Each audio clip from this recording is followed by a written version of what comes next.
Anything before the jury comes? Just very quickly, Your Honor, in conversation with Mr. Harpootlian, as you're aware, one of the areas of, that the state intends to go into at some point, subject to Your Honor's ruling, would be the events of what we call the side of the road, and that was the Salkehatchie Road events in September of 2021. We, of course, have talked with the defense and don't plan to go into that, as we've discussed with Your Honor, until they've had a chance to make whatever motions and Your Honor has had a chance to rule. There may be SLED witnesses or other witnesses as we go forward that not only participated in the murder investigation but also the side of the road investigation. And in discussion with Mr. Harpootlian, he's agreed that we can call those witnesses to discuss only the murder with the ability, with Your Honor's permission, to recall them later for the side of the road in as much as Your Honor rules any of that relevant and admissible. And I just wanted to put that agreement on the record, Your Honor. Mr. Harpootlian? That's our agreement. I mean, Your Honor, only one further caveat. If he would make it clear when he calls the witness so that I don't inadvertently stumble into an area we don't want to, just if you just designate if you just say for limited purposes, that'll keep me to stay away from asking questions that might result in me opening the door into the other area. Certainly, and any such witness will be instructed what the subject matter is for that examination prior to it. Okay. Yes, sir. You may bring the jury.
All right, thank you.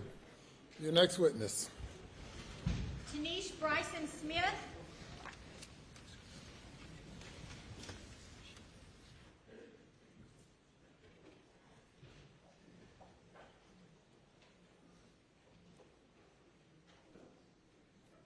You'll come up here, please.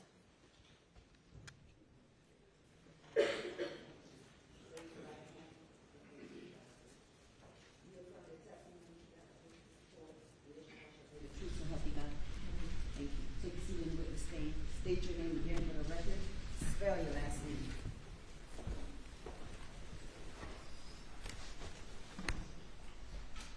First name Tanish, last name Bryson Smith, Bryson hyphen Smith. Good afternoon, Ms. Bryson Smith. Good afternoon. Could you tell the jury where you work? Hampton County E911, And how long have you worked for Hampton County E911? 17 years. And what is E911? Emergency Services Dispatch Center. And what do you do there? Currently, I am in the director position, just instated in December. I am over the management of day-to-day operations of the 911 Dispatch Center for Hampton County, including budgeting, payroll, like I said, day-to-day operations, and record keeping, recordings, etc. Okay. Does the Hampton County 911 keep records in the normal course of business? We do. And what kind of recordings are these? We have audio recordings from 911 phone calls, administrative line phone calls, as well as radio recordings from our radios from the field. Are all 911 calls recorded? They are. And how are these calls stored? They're stored on our Nextlog data recording systems, How long are they stored for? as long as we need them. And who has access to those records? I do. Does anybody else? No, ma'am. Just you? Yes, ma'am. Okay. And how do you access the records? There is a database in my office that I have to log into to access any recordings that is requested. All right. Sometimes do calls from another county, such as Colleton County, come into Hampton County? They do. And why does that happen? Cell phones pick up on the nearest PSAP based upon the location of that cell phone at the time of call. PSAP meaning Public Safety Answering System. Okay. And why does it pick up on that on the location and send it to Hampton as opposed to Colleton? Due to the geographical location of a phone call or a phone when that call is made, that cell phone picks up at that tower, and the tower, wherever the nearest PSAP is where that cell phone will be routed to. And what do you do when you in Hampton County receive a call from Colleton that's supposed to be going to Colleton County? We transfer that call out to Colleton County. Okay. All right. Back on June 7th of 2021, did you receive a call from Alex Murdaugh? We did. And that call came into Hampton County, is that correct? That's correct. And what did happen to that call when it came in? Once it was determined that the call was the location of the emergency was Colleton County, we transferred that call out to Colleton County.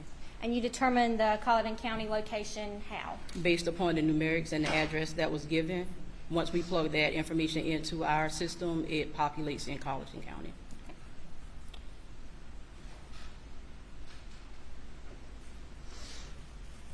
The record reflect, I'm showing the witness takes, what's marked as takes Exhibit 9.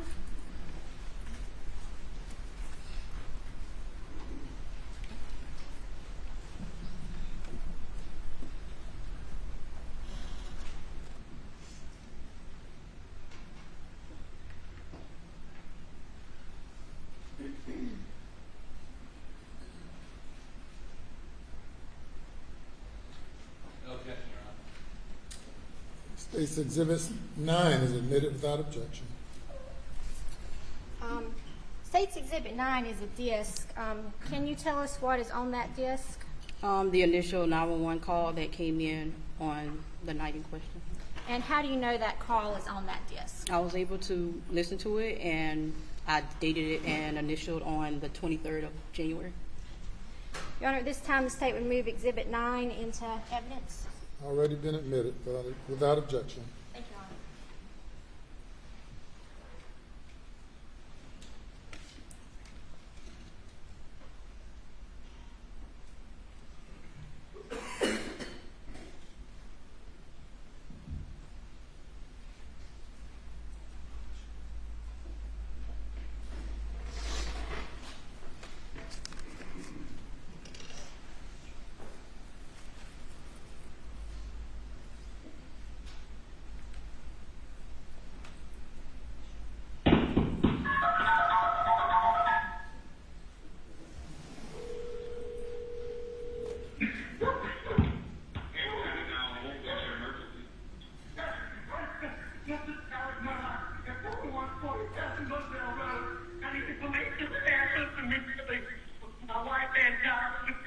Okay, you said 4147 Moselle Road in Allison?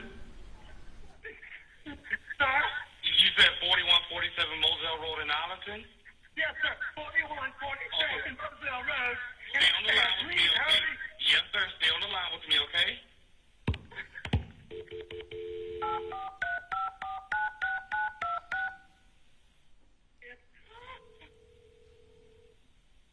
Hello? I'm still here. Stay on the line. I'm still here, okay?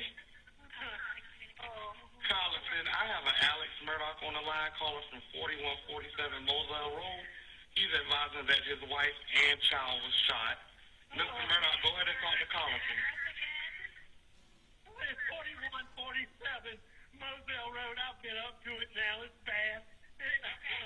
How did they shoot? Did they shoot themselves? Oh, no. Hell no.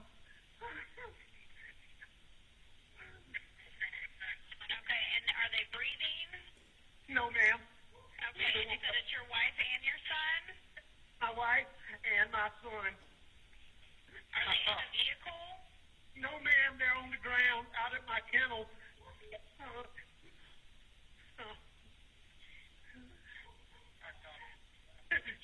I can tell that he's shot in the head, and he's shot really bad. He's shot really bad.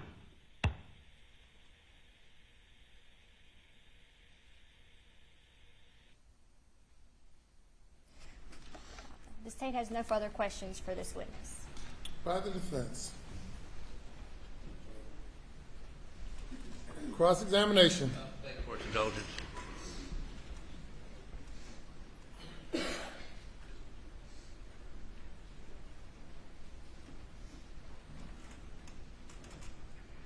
Just a couple of questions, Your Honor. So explain to me how this works. A call came into you in what county? Hampton County. Hampton County. Correct. And how, when you dial 911, how does it determine what county to send it to? When you dial 911, the cell phone company picks up that it's a 911 call being placed. They hit the nearest cell phone tower, and based upon the location of that cell phone tower, is routed to the nearest PSAP, or Public Safety Answering System. Okay, so the nearest cell phone tower to Moselle would Was be? Walterboro Highway Tower. Okay, okay. And you're from Hampton? I am. That's not you on the phone, is it? No, sir. Okay. Do you know the Murdaughs, or do you know Alex Murdaugh and his family? Not too much, yes. I mean, a little bit, but. Okay. Thank you. Anything further? You may step down. Thank you. Now call your next witness. Angela Stallings.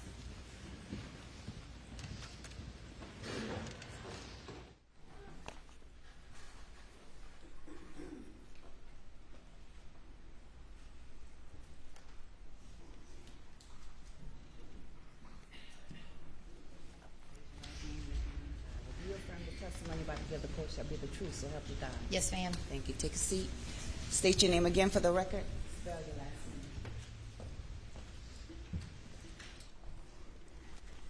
Angela Stallings, Stallings. Hi, Captain Stallings. Good afternoon. Could you please tell the jury where you work? I work at the Colleton County Sheriff's Office. Okay. And how long have you worked there? I have approximately 15 years with the Sheriff's Office. What are some of your duties and responsibilities at the Sheriff's Office? I am the Administrative Services Captain. I oversee the 911 Center. I'm over our Civil Process Division, Court Security, our School Resource Officers, our Sex Offender Registry Division, training, supply, and the hiring process, and records. You have quite a lot of duties there. Yes, ma'am. In the course of your duties, do you keep records of 911 calls? We do. Can you explain to the jury what happens when a 911 call comes into Colleton County? Yes, ma'am. So when a call comes into Colleton County, it hits our recorder system. As soon as the call connects to the recorder and starts ringing, our recorder automatically starts recording automatically. It starts recording before we even answer the phone. And is a recording of all 911 calls that come into Colleton County Center kept? Yes, ma'am, they are. And how are those records kept? They're kept on our server that is the Carolina recording software system that we use. Who has access to those records? Myself and one other employee.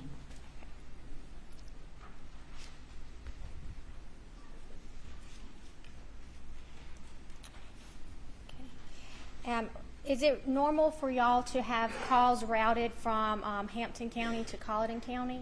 Yes, ma'am. Okay. And why does that happen? Depending on the location of the call within the county, we border several counties. Depending on if it's a cell phone that is calling 911, depending on the closest available cell tower, it will hit that tower. Wherever that tower is located, it routes to that PSAP.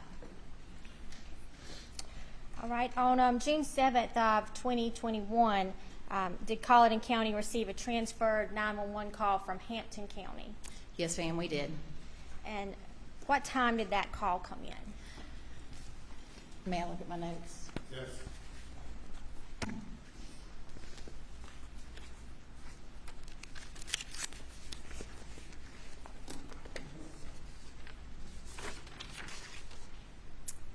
That call came in at 22:07:09, which is 10:07:09 p.m. And the notes you're referencing up there, is that some kind of report that's generated when the call comes in, or what are you looking at? Yes, ma'am, this is a report that's generated through our recorder software. Okay. So you received a call from 10:07 p.m. Yes, ma'am. Who was that call from? Hampton County. Okay. And who was the caller? The caller was Alex Murdaugh.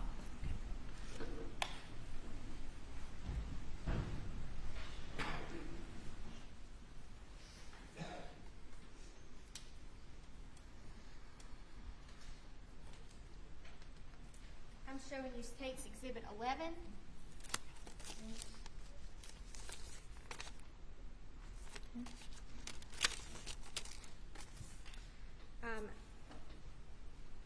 Do you recognize State's Exhibit 11? Yes, ma'am, I do. What is it? It is a disc of the 911 call.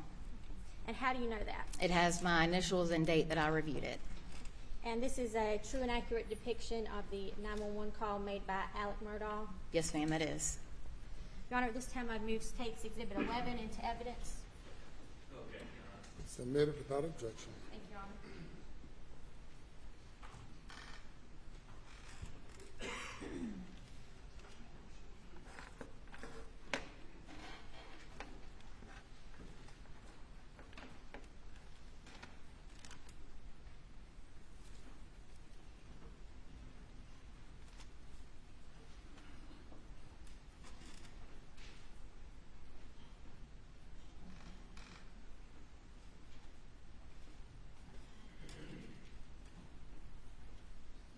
June.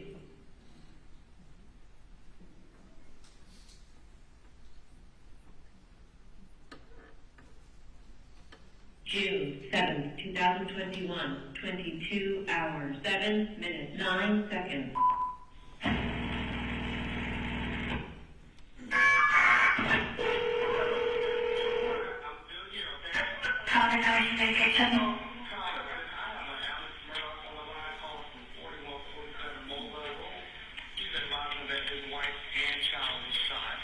Okay, and sir, give me the address again. It's 4147 Moselle Road. I've been up to it now. It's fast. Okay. How did they shoot? Did they shoot themselves? Oh, no. Hell no. Okay, and are they breathing? No, ma'am. Okay, and you said it's your wife and your son? My wife and my son. Are they in a vehicle? No, ma'am. They're on the ground out at my kennel.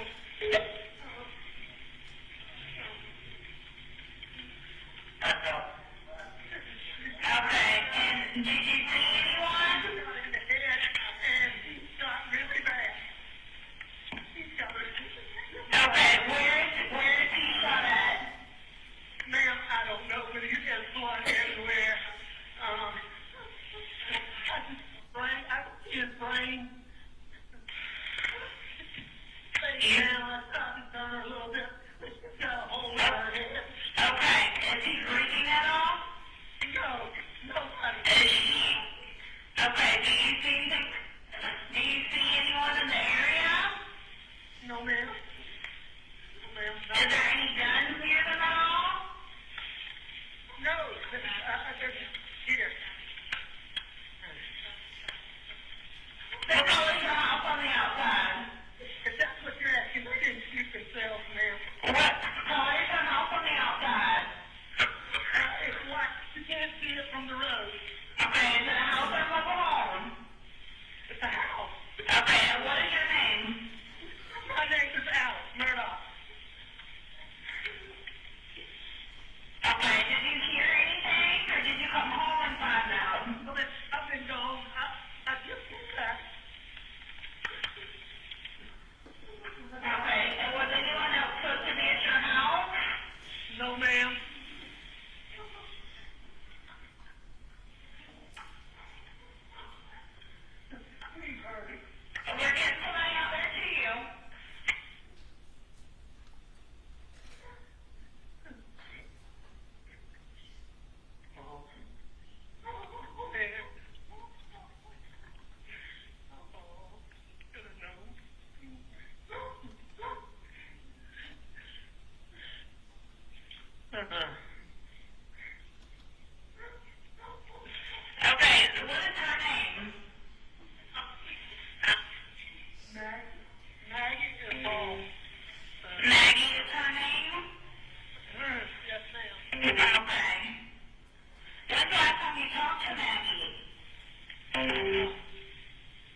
Okay,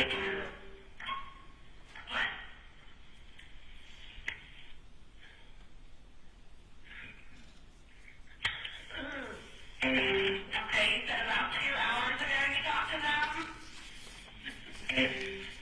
Approximately, yes, ma'am, approximately. Okay, did she say what they were doing at all?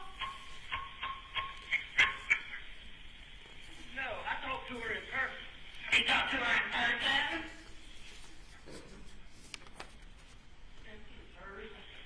We're getting somebody out there too. We asking you these questions, don't slow them down, okay?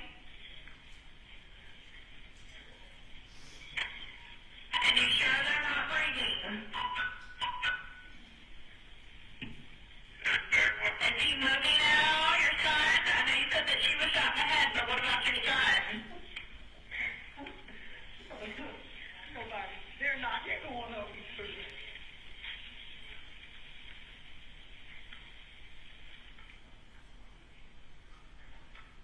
What is your telephone number?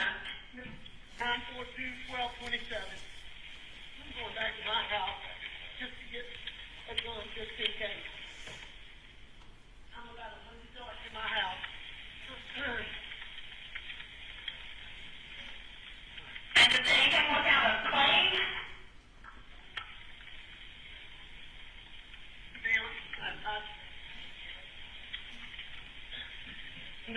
Not particularly, really, no ma'am. Okay.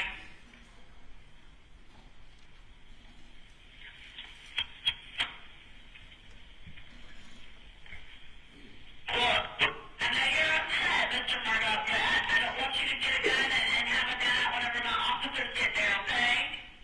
I will not do that. He's been being threatened by my son had a boat attack. He's been being threatened for months and months and months. He's been hit several times and he's just family. Do you know who was threatening your son?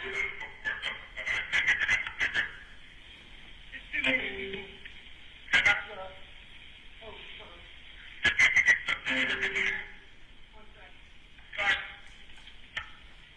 And you don't know the name of who was threatening him at all? My son knows. My son knows. Your son knows who was threatening him? I have another son now. Okay.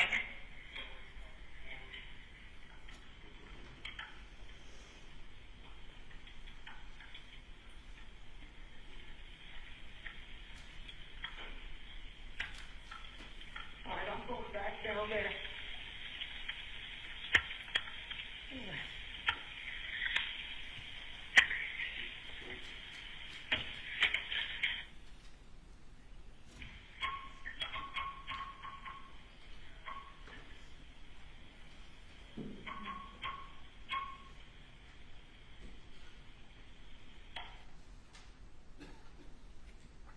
And Captain Stallings, there's a break between parts in this call. Why is that?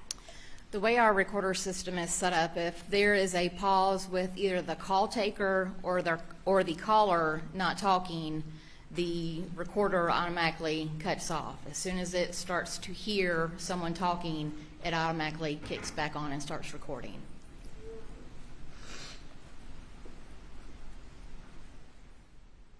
June 7th, 2021, 22 hours, 13 minutes, 58 seconds.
So what's your son's name?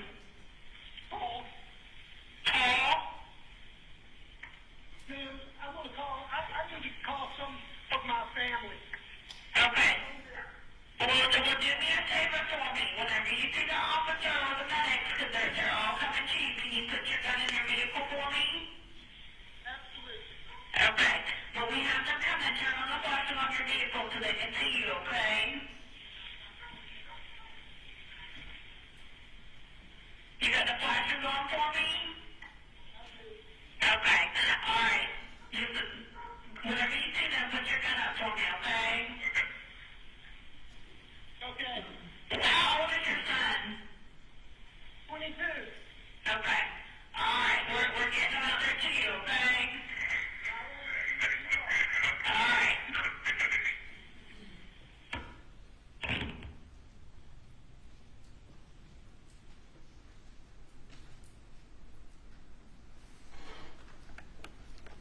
Thank you, Captain Stallings. The state has no further questions. Yes, ma'am.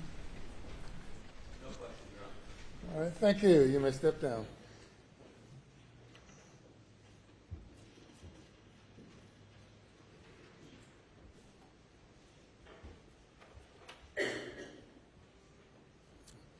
Call your next witness. Barry McCoy.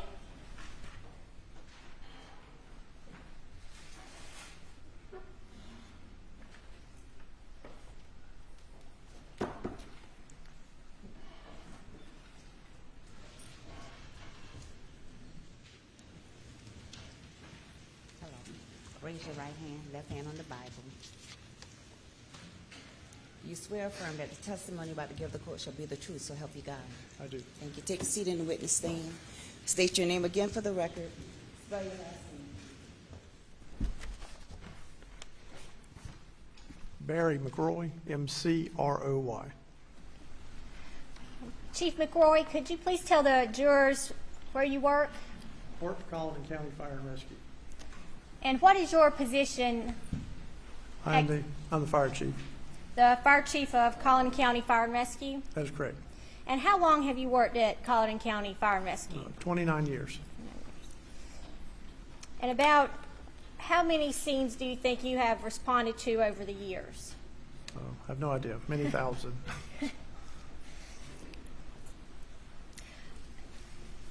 What are some of the training that you need to do to be a paramedic or respond with fire and rescue?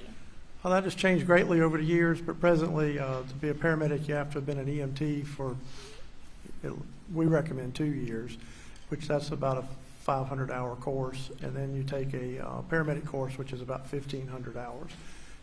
In Colleton County, we require people to be cross-trained, so they have a 500-hour firefighter course as well. And are you yourself a paramedic? I am, And how long have you been a paramedic? since 1981. What are would be the normal procedures when responding to a gunshot, to treat gunshot wounds or to a shooting? Well, when you initially respond, the law enforcement that's responsible for that jurisdiction typically clears the scene to make sure that it's safe for the other responders. When we arrive, we want to evaluate the patients to make sure that if they've got some injuries that we can treat, we treat them, and we transport them to the closest trauma center. So if someone has been shot, what would you normally do to initially treat that person? We would control their bleeding, protect their airway, get them transported as quickly as possible. It may involve starting IVs. In Colleton County, we carry blood, so we could administer blood to the patient if they required it. Did you respond to Moselle Road on June 7th of 2021? I did. And tell us about what you did when you got there. I was on my way home from work, and I heard the sheriff's department on their radio dispatch units to the address in question, and they advised that there was 2 people shot. Shortly thereafter, they dispatched fire rescue units, and we have a standard protocol of what they send. There were multiple patients, so they dispatched 2 ambulances and put a helicopter on standby, and then a supervisor is also dispatched. We also send the closest fire station, which in that case was the one from Highlandton. I responded from Walterboro, and I did arrive ahead of everybody else.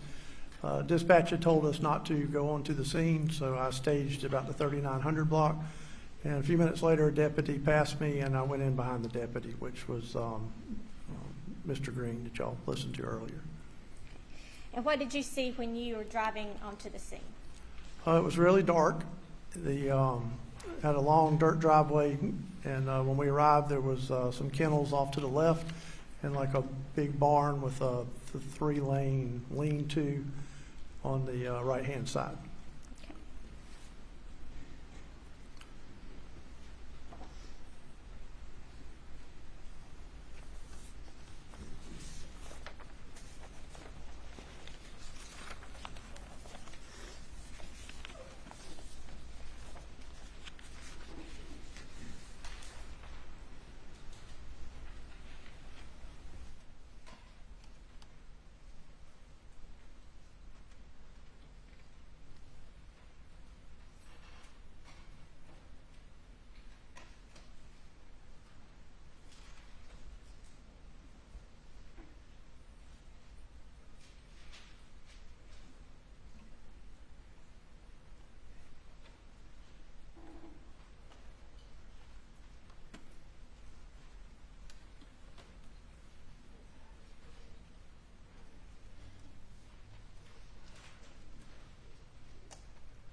Chief McCoy, I'm going to show you what's been marked as Tate's exhibits 51, 49, 24,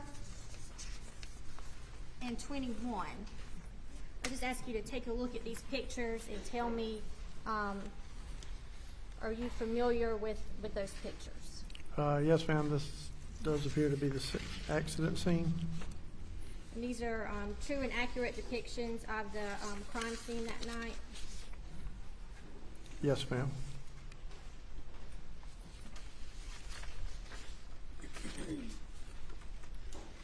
Your Honor, this time I would move Tate's 51, 49, 24, and 21 into evidence, with Tate's exhibits 24 and 51 being sealed with the agreed upon place holders.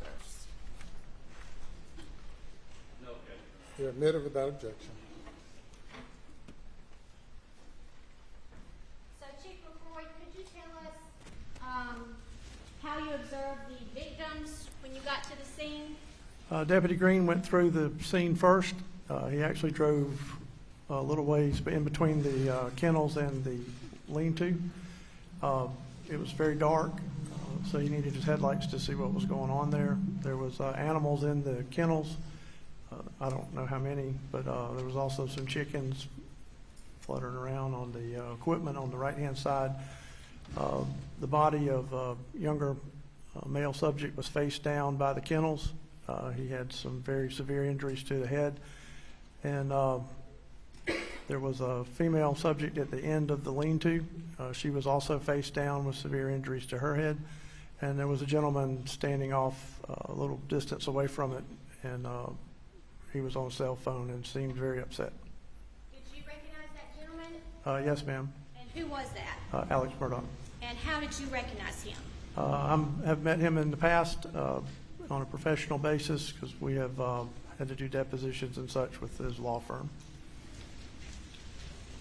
Tate's Exhibit 21.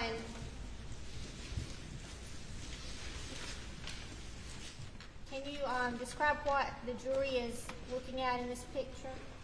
On the left-hand side of the photograph is the covered body of Paul Murdaugh, and the down towards the end of the lean-to is you can see the covered body of Miss Maggie Murdaugh. And those bodies appear to be covered with pink sheets. Yes, ma'am. Now, were those sheets there when you got there? No, ma'am, we got those off the ambulance and covered up the bodies. And why did you do that? We typically do it to, to shield the bodies from the view of the public. There were a lot of people showing up there. The family was on the scene, and people just really don't need to see that.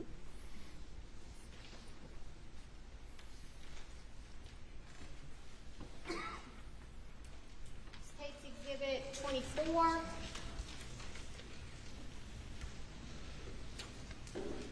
Please describe what the jury's viewing. That is the body of Paul, and he is laying face down at the entrance to, there's like a little utility room at the kennels. He is laying down with, you can see there's substantial damage to his head with a lot of blood around his head and what appeared to be his brain down there around his ankles. And this is how you found Paul. That is correct. Okay. And you said that appears to be his brain down there by his foot? Yes, ma'am. Okay. And at this point, did you check his pulse? I did not check his pulse. He and his mother both had injuries that we consider incompatible with life. There was a lot of coagulation there where the blood had congealed, and they were not currently bleeding, which would indicate they did not have a heartbeat. And obviously, with his type of injuries, he, is not any way you could sustain his life. And State's Exhibit 51. That is Miss Maggie, and she also had severe injuries to her head. You can also see the congealed blood around the bottom where her face is, and she had a hole in her head to where you could actually see inside of her head cavity. Was it necessary to check Mrs. Murdaugh's pulse or perform any life-saving treatment? No, ma'am. And Why she not? also had injuries that were not sustainable. In State's Exhibit 49. That's just where, That's the lean-to, and that's Miss Maggie's body in front of the little side-by-side.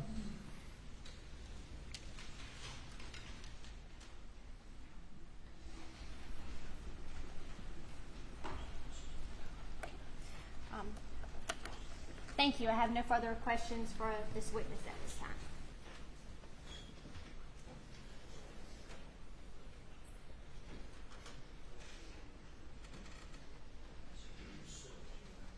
Cross-examination. Just one moment.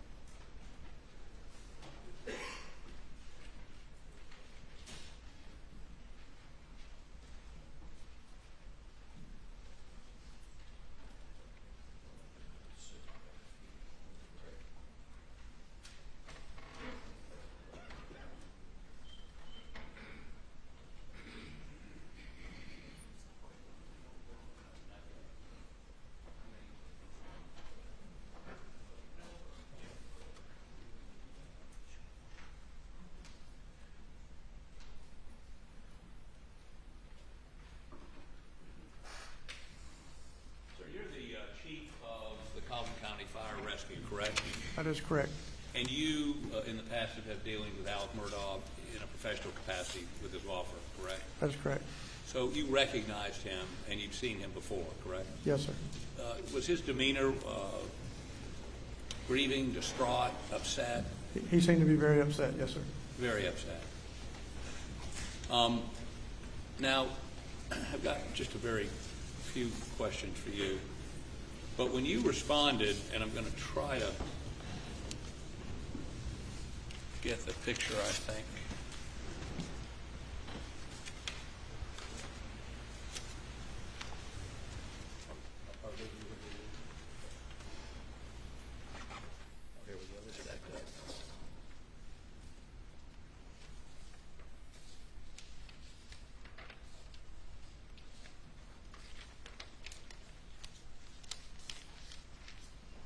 So,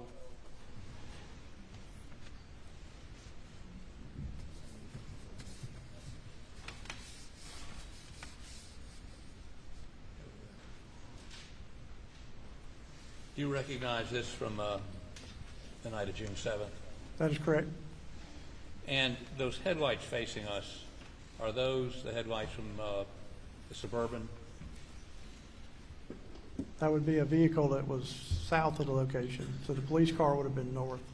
Right, but is that Mr. Murdaugh's vehicle, or do you know? I have no idea. Okay. So when you got there, you indicated to somebody that they needed to preserve some tire tracks, correct? That is correct. Over to the right-hand side, there's 3 rows of, I guess, where they could park equipment underneath the lean-to. And the farthest one over, there was no equipment in it, but there were some tire tracks coming out of it. And, I mean, how did you come to see those? Did you drive, you drove in off of Moselle Road, correct? I drove in off of Moselle Road. The deputy parked in this little driveway here between the kennel and the lean-to. Right. I parked at the end of the lean-to. Where I was at, I activated my scene lights, which are all the way across the front of the light bar. The scene lights, They're high-intensity lights. high-intensity, bright white lights. Okay. So it was very dark, and I could see the tire tracks over to the right. So as we look at this view, They're not visible in this picture. I understand that, but Okay. would the area you were be to To the right, this side or the other? other side. Okay, over to this side. That is correct. And on the other side of the shed right here? More to the bottom, More to the bottom? to the Okay. right. So let me, maybe we have a video of this that will be a little easier for you to look at.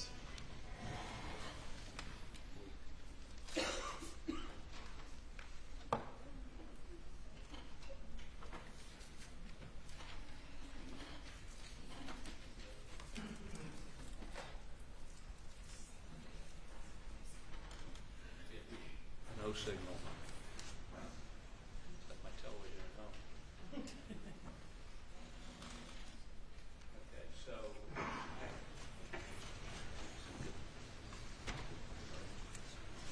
So as you look at, stop it 1 second. No, I'll go back the other way. Okay, back it up a little bit.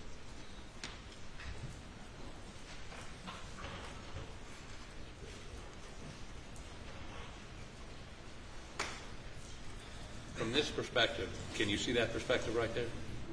Yes, sir. Hold on, If you back up just a little bit, back it up.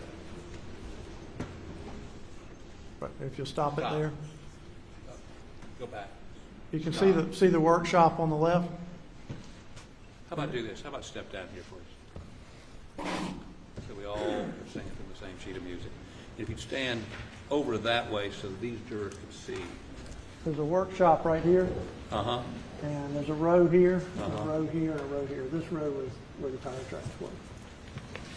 And the crime scene is where? Right here's where Miss Maggie's body is, and that's Paul's body. Okay. And how far is it from where you saw those tire tracks to where their bodies were approximately? 20, 30 feet. 20 or 30 feet. And you saw, now this was gravel, grass, dirt, It's kind of sandy. sandy, but distinct tire tracks. Yes, sir. Like And- one pair of tire tracks. One pair. Okay. And you couldn't tell which direction they were going in, or Could you're not, have been coming in, could have been going out. you're not a tire expert, are you? No, sir. Track, okay. Go ahead and have a seat. Thank you. So, whose attention did you bring that to? Brought it to the attention of one of the deputies. I don't recall which one Was it it was. Green, Deputy Green? I don't recall. But one of the Colleton County deputies? Yes, sir. And you indicated to him that it needed to be preserved, needed to be roped off, needed what? I showed them to him and told him, I said, hey, there's some tire tracks over there. We tried to block off the driveway. I had one of our units stay out on Moselle Road, but a lot of vehicles kept driving around them. There was civilian vehicles kept coming in, and then it began raining, so at that point So after you told, he didn't put any yellow tape up to block it? no, sir. They had yellow tape in front of our vehicles where we were parked, but they didn't put any yellow tape down there. And vehicles drove around your vehicle and just drove up and down that road? Yes, sir. Destroying the tire track? Well, the ones that were on the road part, not the ones under the shed. Okay. But to your knowledge, while you were there, did anybody take any pictures of those tire tracks? I have no idea, no, sir. Okay. Did you see any other pieces of forensic evidence, if you will, while you were there, other than tire tracks? There were shell casings around Miss Maggie's body. Okay. Now, did you go over and examine Paul's body? Yes, sir. Did you go in the feed room? No, sir. Okay. Were you very careful around the body? Yes, sir. And the Sheriff's Department started putting up the yellow tape, and as they did that we backed up and got behind it.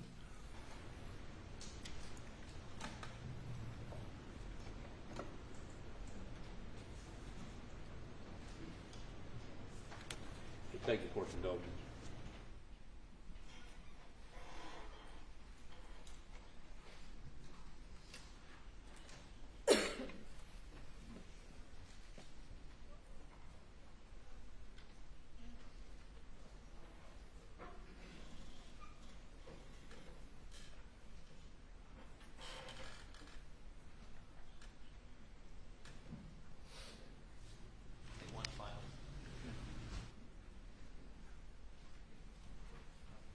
Indulgence, we need to go to another. No, it's right. Watch this video, and then I need to ask you a couple questions.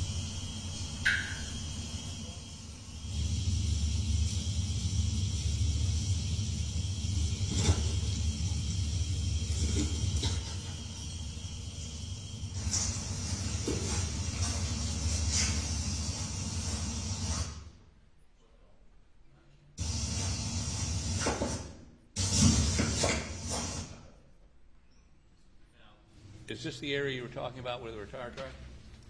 They're over to the left. I'm sorry? They're over to the left. Okay, but all these vehicles that are parked up there? That's the driveway coming in. Okay. And then you're saying after that is where these tire tracks were? Yes, sir, over to the left of this police car. You can see my vehicle was the red and white Tahoe. Right. Maybe 15 feet to the left of that was where the tire tracks were. And you pointed those out to the Carlton County Sheriff's deputy, said they needed to be preserved. I just showed them to them. I didn't tell them what to do with them. Thank you. No further questions. Redirect. Thank you, sir. You may step down. Thank you, Your Honor. Call your next witness. State calls Jason Chapman. Thank you.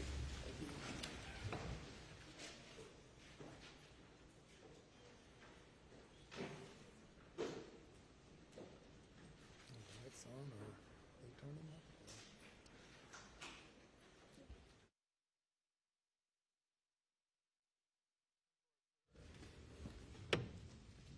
Lights back on or halfway or?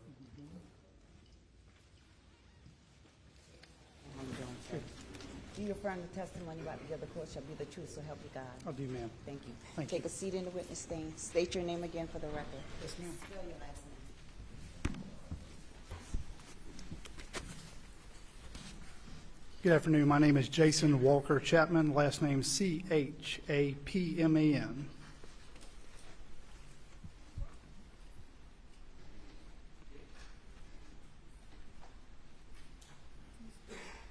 Mr. Chapman, Jason, you stated your name for the record. Thank you.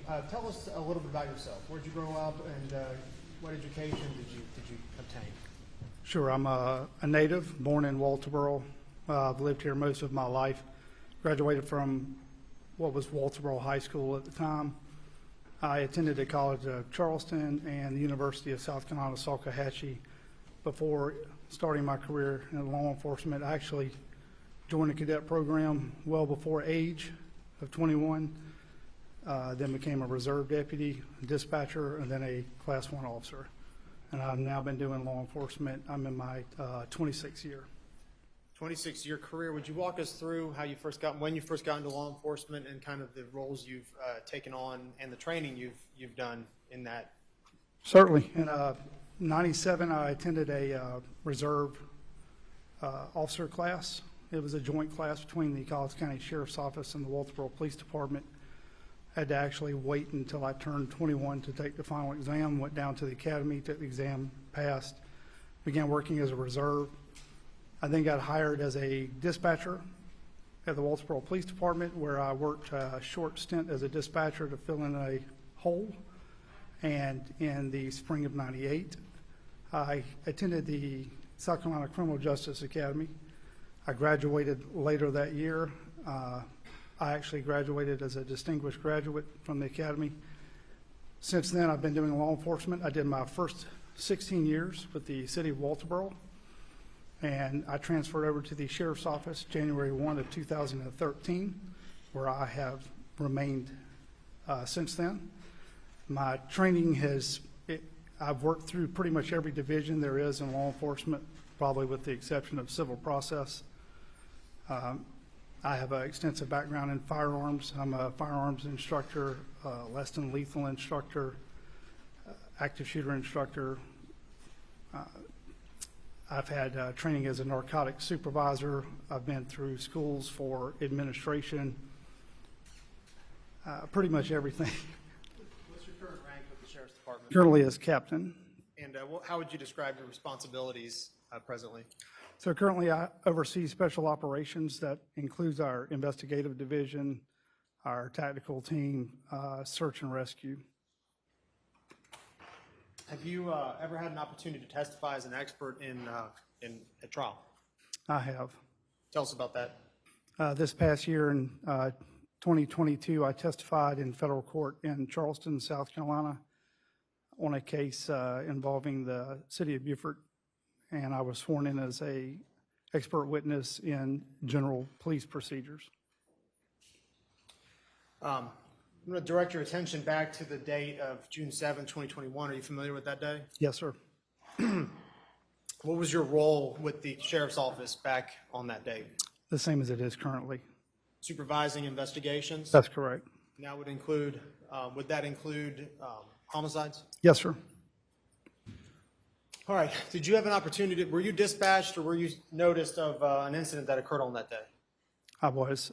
What, I actually heard the call and went in service before I was dispatched, but yes, sir. all right, what did you hear over the radio? Call coming out that a transfer from Hampton County had been received, in which the caller was reporting that his wife and child had been shot. Did you know a location at that point?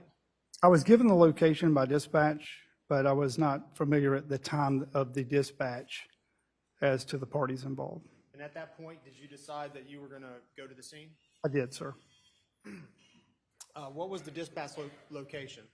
I believe it was, I think it's 4142 Moselle Road in Arlington.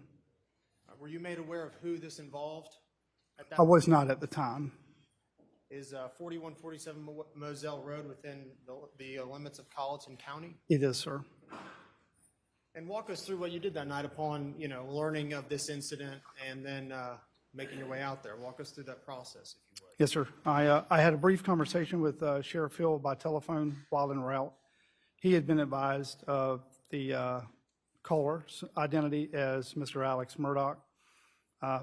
With my career, familiar with the Murdaugh family and Mr. Murdaugh, and Sheriff Hill advised me that if it was in fact confirmed to be Mr. Murdaugh, that he would likely notify SLED simply because of the conflict of interest with the family. And shortly before we arrived, I believe he was able to confirm that, and that call was made to request for assistance from SLED and to request that they actually assume primary in the investigation. Does your department, the sheriff's office, do you all work fairly closely with SLED? Is that a common thing? We do, sir. All right, describe that process. I mean, not including this particular investigation, but in general, how have you all worked with SLED as a law enforcement agency? As far as crime scenes, like response to crime scenes, my division works with the entire agency, but we work very well with SLED.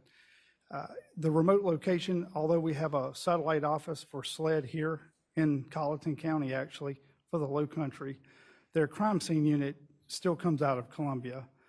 So middle of the night when they're notified that we may need assistance, or in this case that we wanted to take them to take primary in the investigation, even with the fact that they're emergency services, it's still going to be about an average of a 2-hour response for that crime scene unit once they're notified.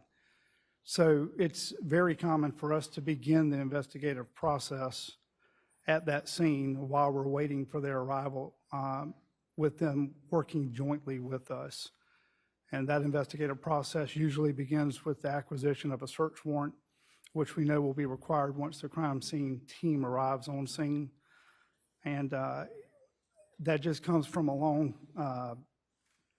supported tradition of us working well together and obviously being capable to do so. As a captain and as a supervisor of the investigations, do you typically wear a body-worn camera? I do have one. At that particular night, I did not have it. It's on my my exterior ballistic vest, and the scene was secure prior to my arrival, so I did not have my vest on. Upon arrival at the scene, were you made aware, did you become aware of who in your department had already arrived? I was listening to the radio so that I knew that several patrol units had arrived prior to myself. And I believe myself, the sheriff, and one other detective arrived probably about 10, 12, 13 minutes after the initial officers. Do you remember the rough approximate time that you arrived on scene? I want to say it was around 10:35, 10:37 p.m. that evening. Walk us through what you observed upon arrival. Sure. So while en route, I reminded the shift supervisor, Sergeant Daniel Green, that to try to maintain the integrity of the scene as best as possible. I wasn't there, so I didn't know the magnitude of the scene. I don't know what he has, but just reminding him, limit personnel inside the scene, do what we can to preserve. Sheriff Hill came across the radio. I was trying to pull the weather up. In this particular area I was driving through, I did not have much phone signal, so he did, and realized that we had an approaching storm that was about 45 minutes out. So he advised over the radio, once he got his phone to pick it up, that we needed to secure a tent. I had not been there yet. He was requesting the tent to place over the deceased bodies of the two victims. I relayed that information to one of my lieutenants that was en route. I also turned one of my detectives around that has the longest drive in, which is Detective Rutland, and I informed her to head to the office to start working on a search warrant. Is that your common practice? Yes, sir. You spoke before about you all conducted joint investigations with SLED.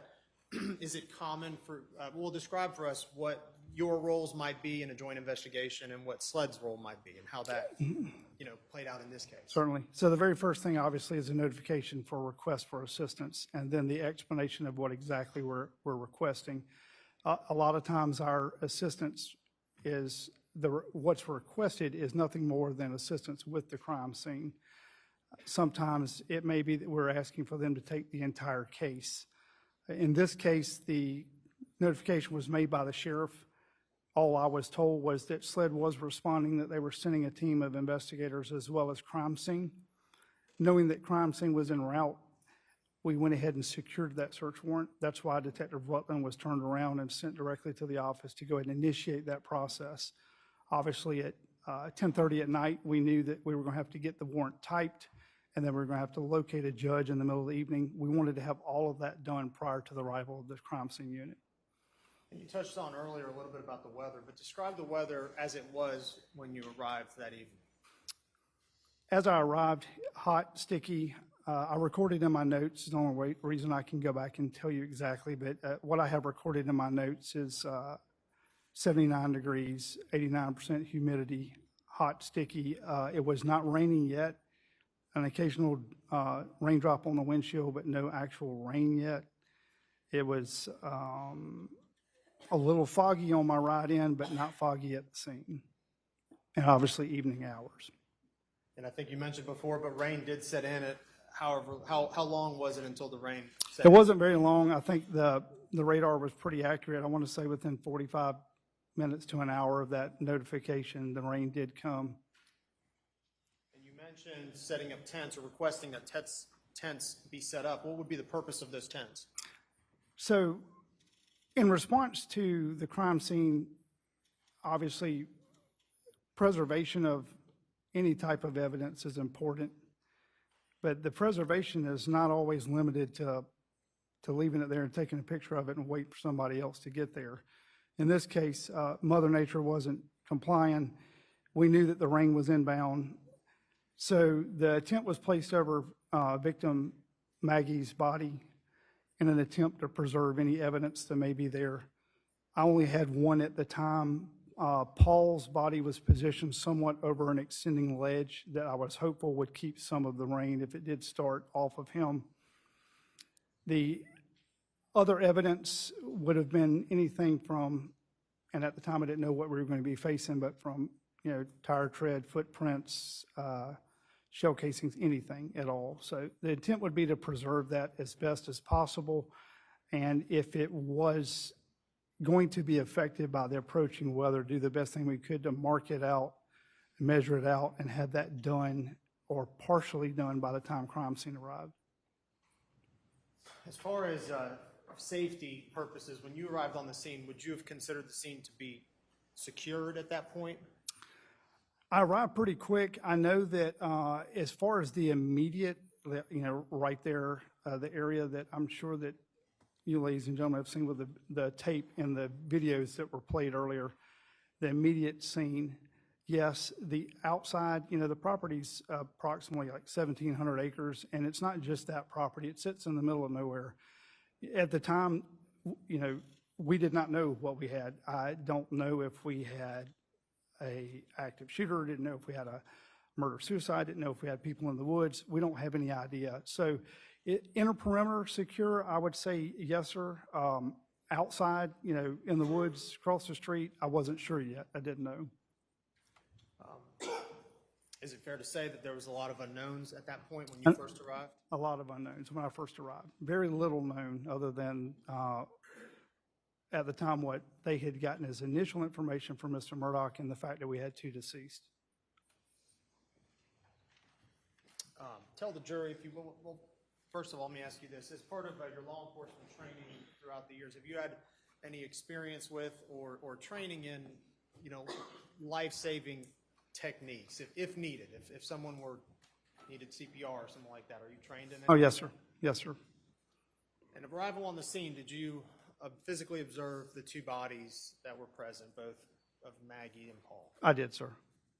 And in your estimation, was it clear to you that they were deceased? Yes, sir. Yes, sir. Did you consider that life-saving techniques would be possible or would have any result? I did not. Paramedics were there shortly before me. Got great fire rescue. I was assured that if there had been anything that could have been done, it would have been initiated prior to my arrival, but from what I saw, it was well beyond that. Upon your arrival at the scene, were there anyone else present that were not either sheriff's office employees or employees of EMS and fire? Was there anyone else present on the scene? The 2 victims, Mr. Murdaugh and emergency services. And you mentioned Mr. Murdaugh. Is that Alex Murdaugh? Yes, sir. Is he present here today? Yes, sir. He's seated at the defense table, blue blazer, white shirt, and glasses.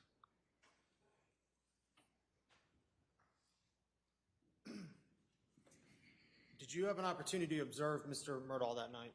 I did, sir. As part of your responsibilities there, what capacity were you there at the scene? In what capacity?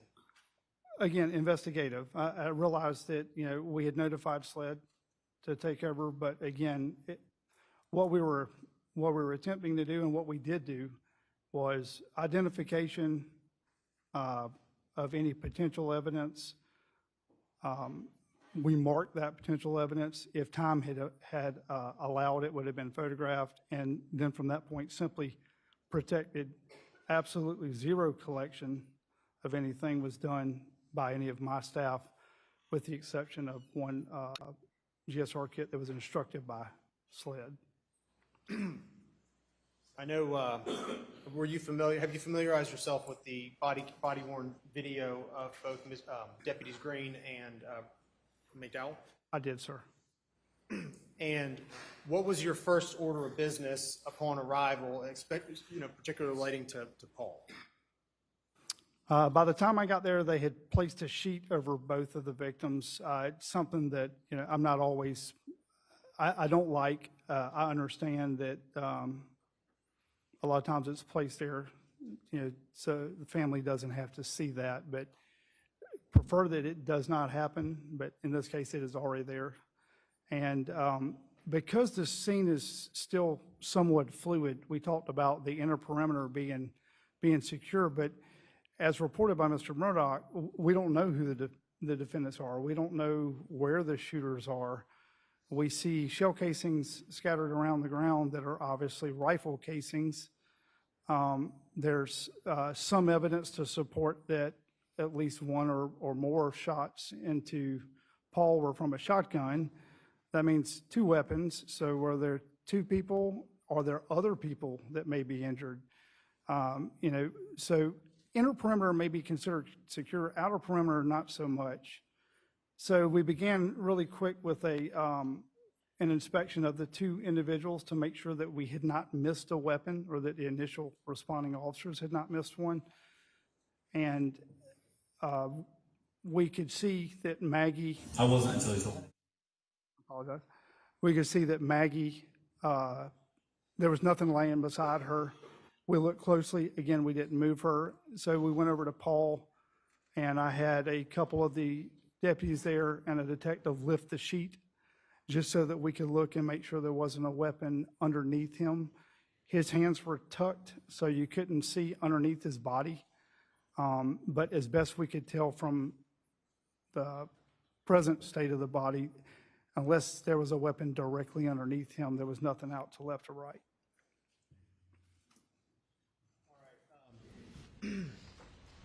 Captain Chapman, I'm going to direct your focus to the monitor in front of you. I'm going to play what's been marked as State's Exhibit. What's that? Oh, yeah, we need to.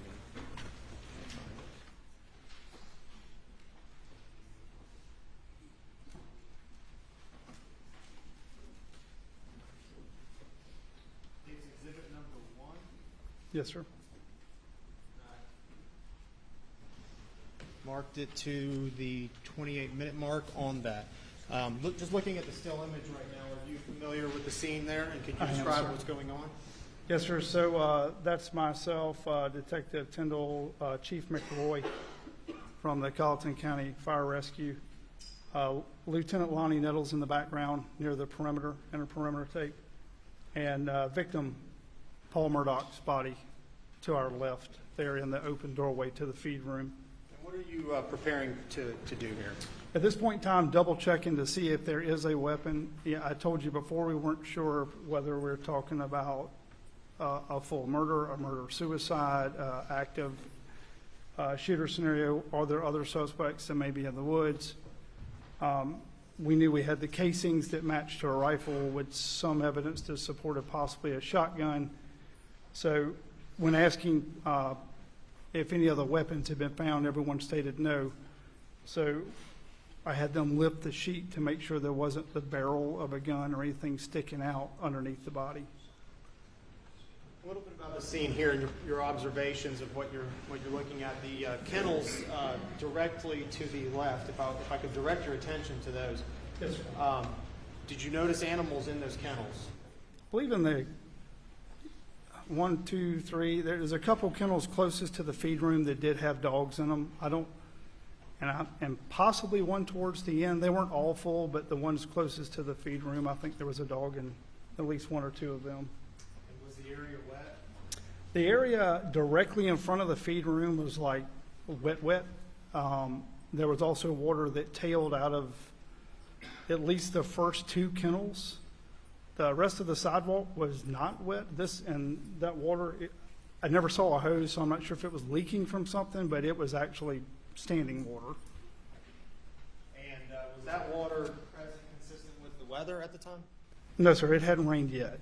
Not enough to leave anything. It was a drizzle here and there. When you observed the body of Paul, was it physically wet as well? For the clothing he was wearing? He was saturated with obviously blood tissue. And his clothes did appear to be wet, but almost as if like absorbed from the ground up. Not saying that someone had sprayed him with a hose or anything. observe the video if you would, and we'll have a few questions afterwards.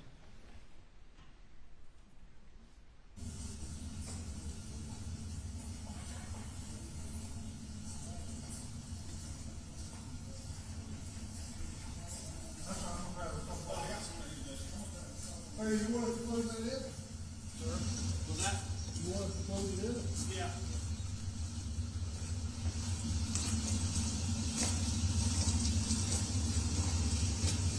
So the guy, the other guy, whoever Eric is the caller. There's a guy over here that's wanting to talk to him. Don't even know who Eric is. I know Alex over there. Alex. Okay. Is the guy over here that wants to talk to him? Yeah, but I don't know if you want me to tell him.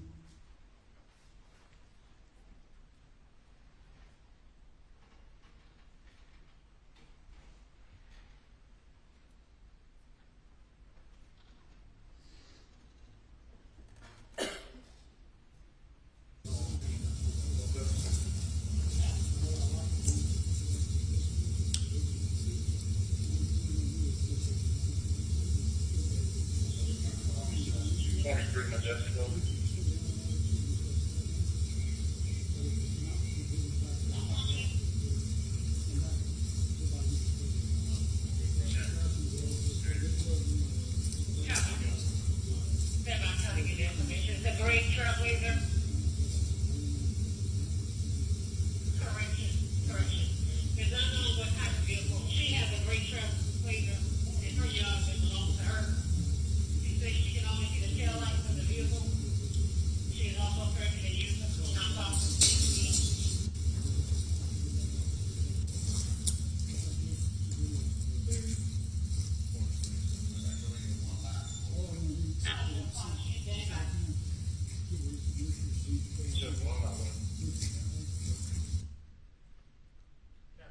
Did you direct Deputy McDowell into the feed room area to help with lifting of the sheet? I did, sir. And why would you do that? I want the sheet lifted directly up, not drug across the body. Again, I told you I'm not really a proponent of sheets, but since it was there, I would prefer that it be lifted straight up.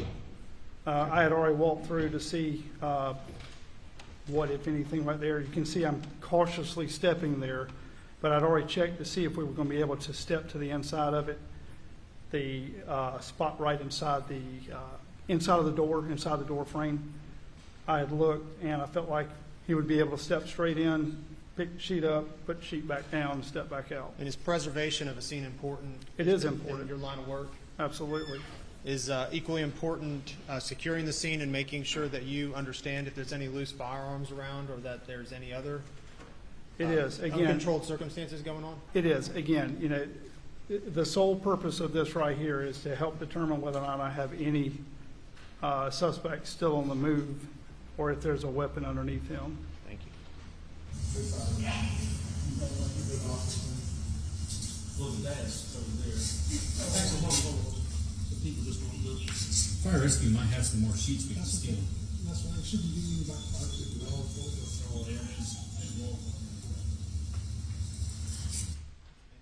Is this you looking for the gun? It is, sir.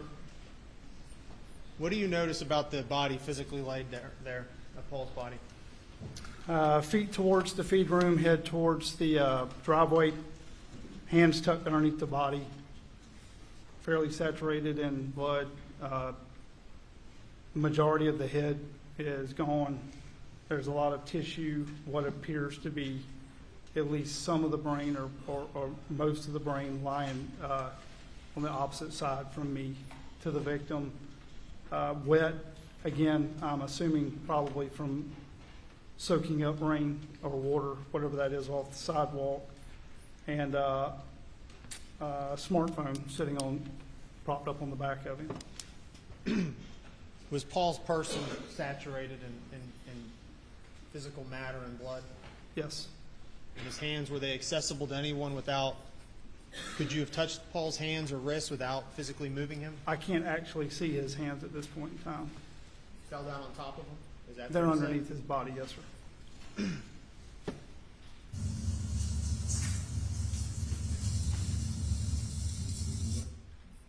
What did you observe that was laying on top of Paul's body right there? Again, it was a smartphone. Did you have a chance to examine that smartphone and get fairly close to it? I got close to it. I didn't pick it up. I was present when it was actually collected later, but it was not collected at this point. And later on, it was describe the collection process that occurred after this. It was collected by myself and Agent David Owens. I believe he's going to be your case agent. As far as collection of that, I stood by as a witness as he collected. He had on rubber gloves. It was picked up. He didn't actually do any manipulation of the device in front of me. It was bagged as evidence and placed in the vehicle. Was the phone physically bloody? I don't recall any blood or water on the phone. I'm not saying that microscopically there wasn't, but I don't recall from the naked eye seeing anything. That's what I'm asking about. No, sir. From your observations, was it wet from either water or blood? No, sir. And when it was lifted off of Paul's shorts, did it leave like a mark of blood or water or anything like that? Not that I recall, no, sir.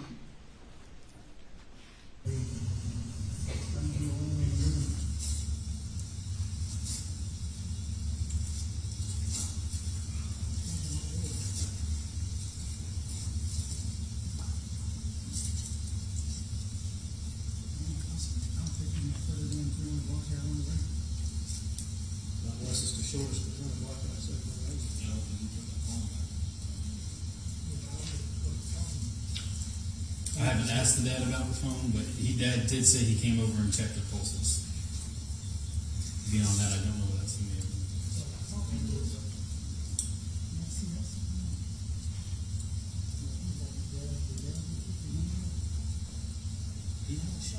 He did have a shotgun with him. I have secured that in my vehicle.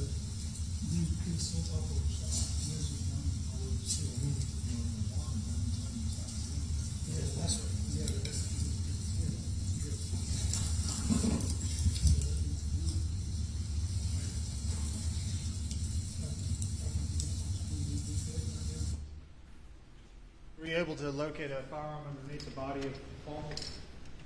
When the coroner's office arrived and the crime scene didn't victim Paul was eventually moved, there was not a firearm underneath. Are you familiar with the rifle round called 300 Blackout? I am, sir. Is that in your 26 years of experience, is that a caliber that you've come across with any frequency?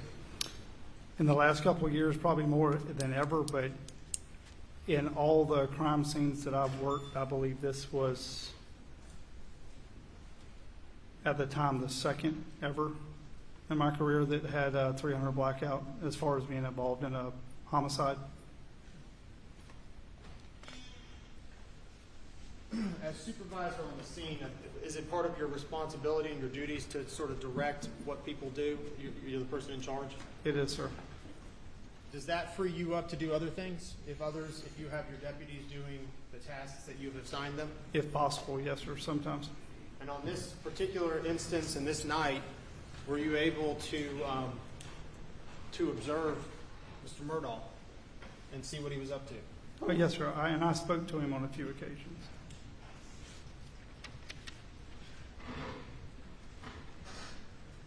Whenever you're investigating a case, I'm going to ask you about items that you might designate as points that you need to address.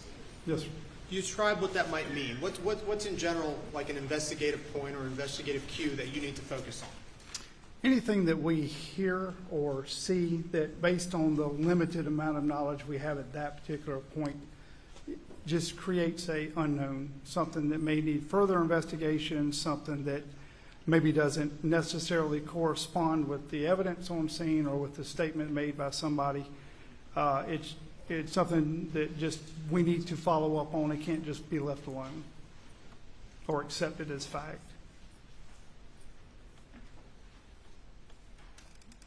What are some of the physical observations? I'm going to ask you about physical observations of Mr. Murdaugh.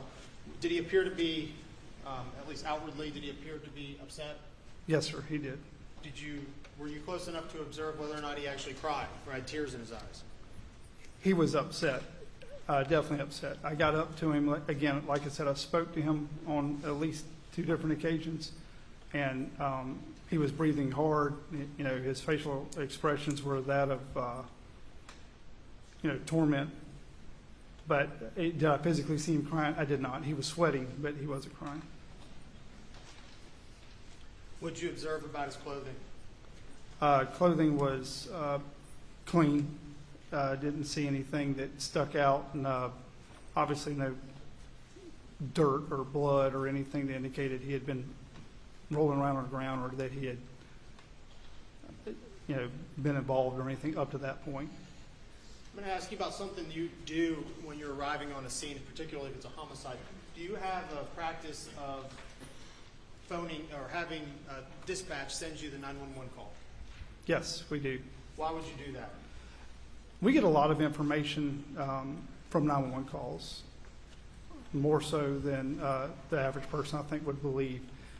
And it's, over the years, we've had several cases where, had we not gone back and looked at that initial 911 call, we would have missed some very important information or information that could have cleared up some unknowns, those points of investigation you talked about much sooner. So in our investigative process, that's now one of the things that we try to do relatively quickly. In this case, with the scene being fluid and not knowing if we had suspects on the loose, I opted to go ahead and do that. And it took a minute for them to get caught up, as busy as they were, but they were able to get on the phone with me and play the 911 call for me. So were you able to hear the 911 call? I was.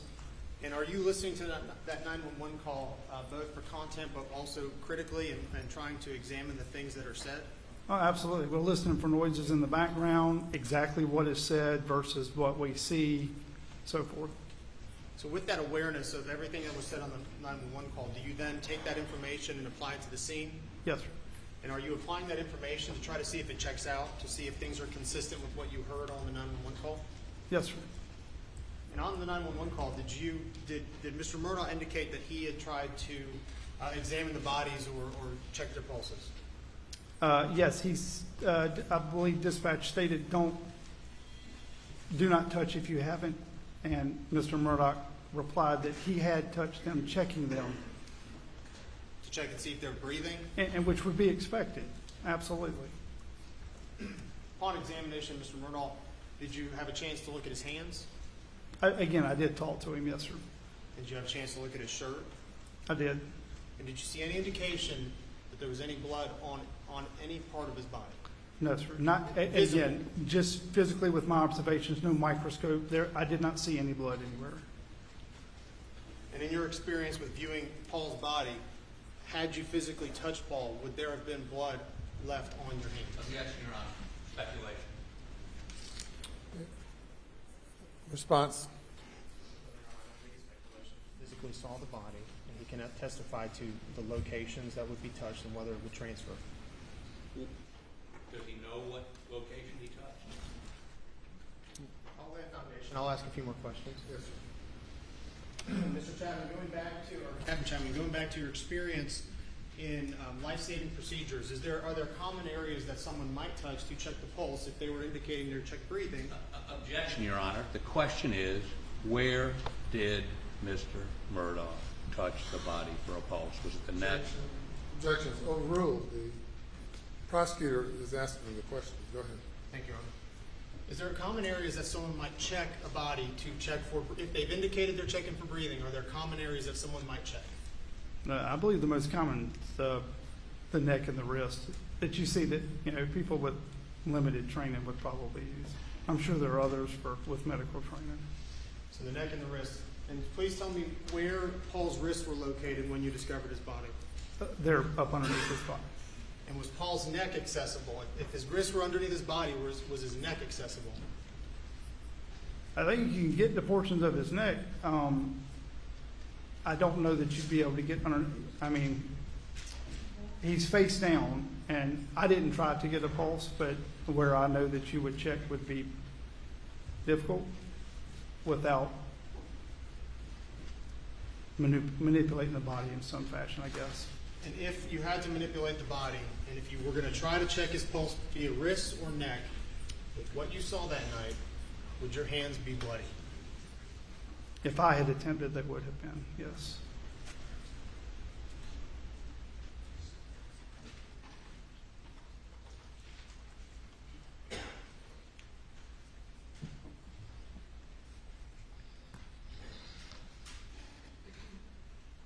I'm going to ask you another investigative point that you observed. Did Mr. Murdaugh in the 911 call indicate he was going to retrieve a firearm? Yes, sir.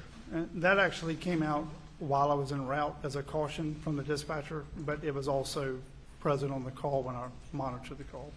Having listened to the phone call, having listened to the 911 tape, what was your reaction, or what was the cue that you were fixated on as it relates to the retrieval of the firearm? What is going through your head at that point? Well, that he's scared. I mean, that he believes there may be somebody there that possibly whoever he believes hurt them may come back and hurt him. And sure, that's your estimation, right? That's what you're thinking was going on. That's what I was thinking, yeah. I mean, and that's what I believe pretty much anybody would think if he was there present with them and got spooked. And because I believe the verbiage on the 911 is, he states, I'm going to get a gun that I don't feel safe. And dispatch tries to tell him we would rather you not. And you know, he states again that I'm not going to show it to the officers. I'm not going to hurt anybody. I'll put it away, but I feel unsafe. So I understand that. All right, listen to the 911 call critically. What then did you observe towards the end after retrieving a firearm that you would cue on to in your investigative process? After knowing that he had went and got the gun, knowing that he stated he was unsafe, and that he went and got the firearm, when he came back, as soon as he got back to the scene, the only thing I believe that was odd from that point was that he wanted to separate the call or cancel the call to call family prior to anyone's arrival. It was the only thing that just struck me as odd. Again, it's just a point of investigation. Up to that point in the phone call, he had asked repeatedly, where are they? Are y'all coming? Are y'all coming? Are y'all coming? I'm not safe. I'm going to go get a gun. And then when he got back to the scene, are y'all here yet? How far out are they? And then it was, I need to call my family, and the phone disconnected. And when we refer to the scene is obviously, does that uncover part of what was, fenced off with crime scene tape? Does that, when we're referring to a scene? That would have been the primary scene, yes, sir. But in your mind, what does the scene also entail? What other things? Well, I mean, the only thing that the phone could potentially extend that scene, the phone call, could potentially extend that scene as far as entering a crime scene and not being able to introduce evidence, or exiting a crime scene without being able to take away evidence. And by his own admission, he left the scene, went to his house, and got a gun. Potentially, that could make the house an extension of the crime scene. Because that's what he indicated on the phone call. And that's what he indicated. Is Mr. Murdaugh considered part of that scene? The scene? Of course. He's inside that area when we arrive, and I mean, he would be factored into everything. And would that justify or explain why you might pay particular attention to him? Sure. I mean, we would anybody that was there.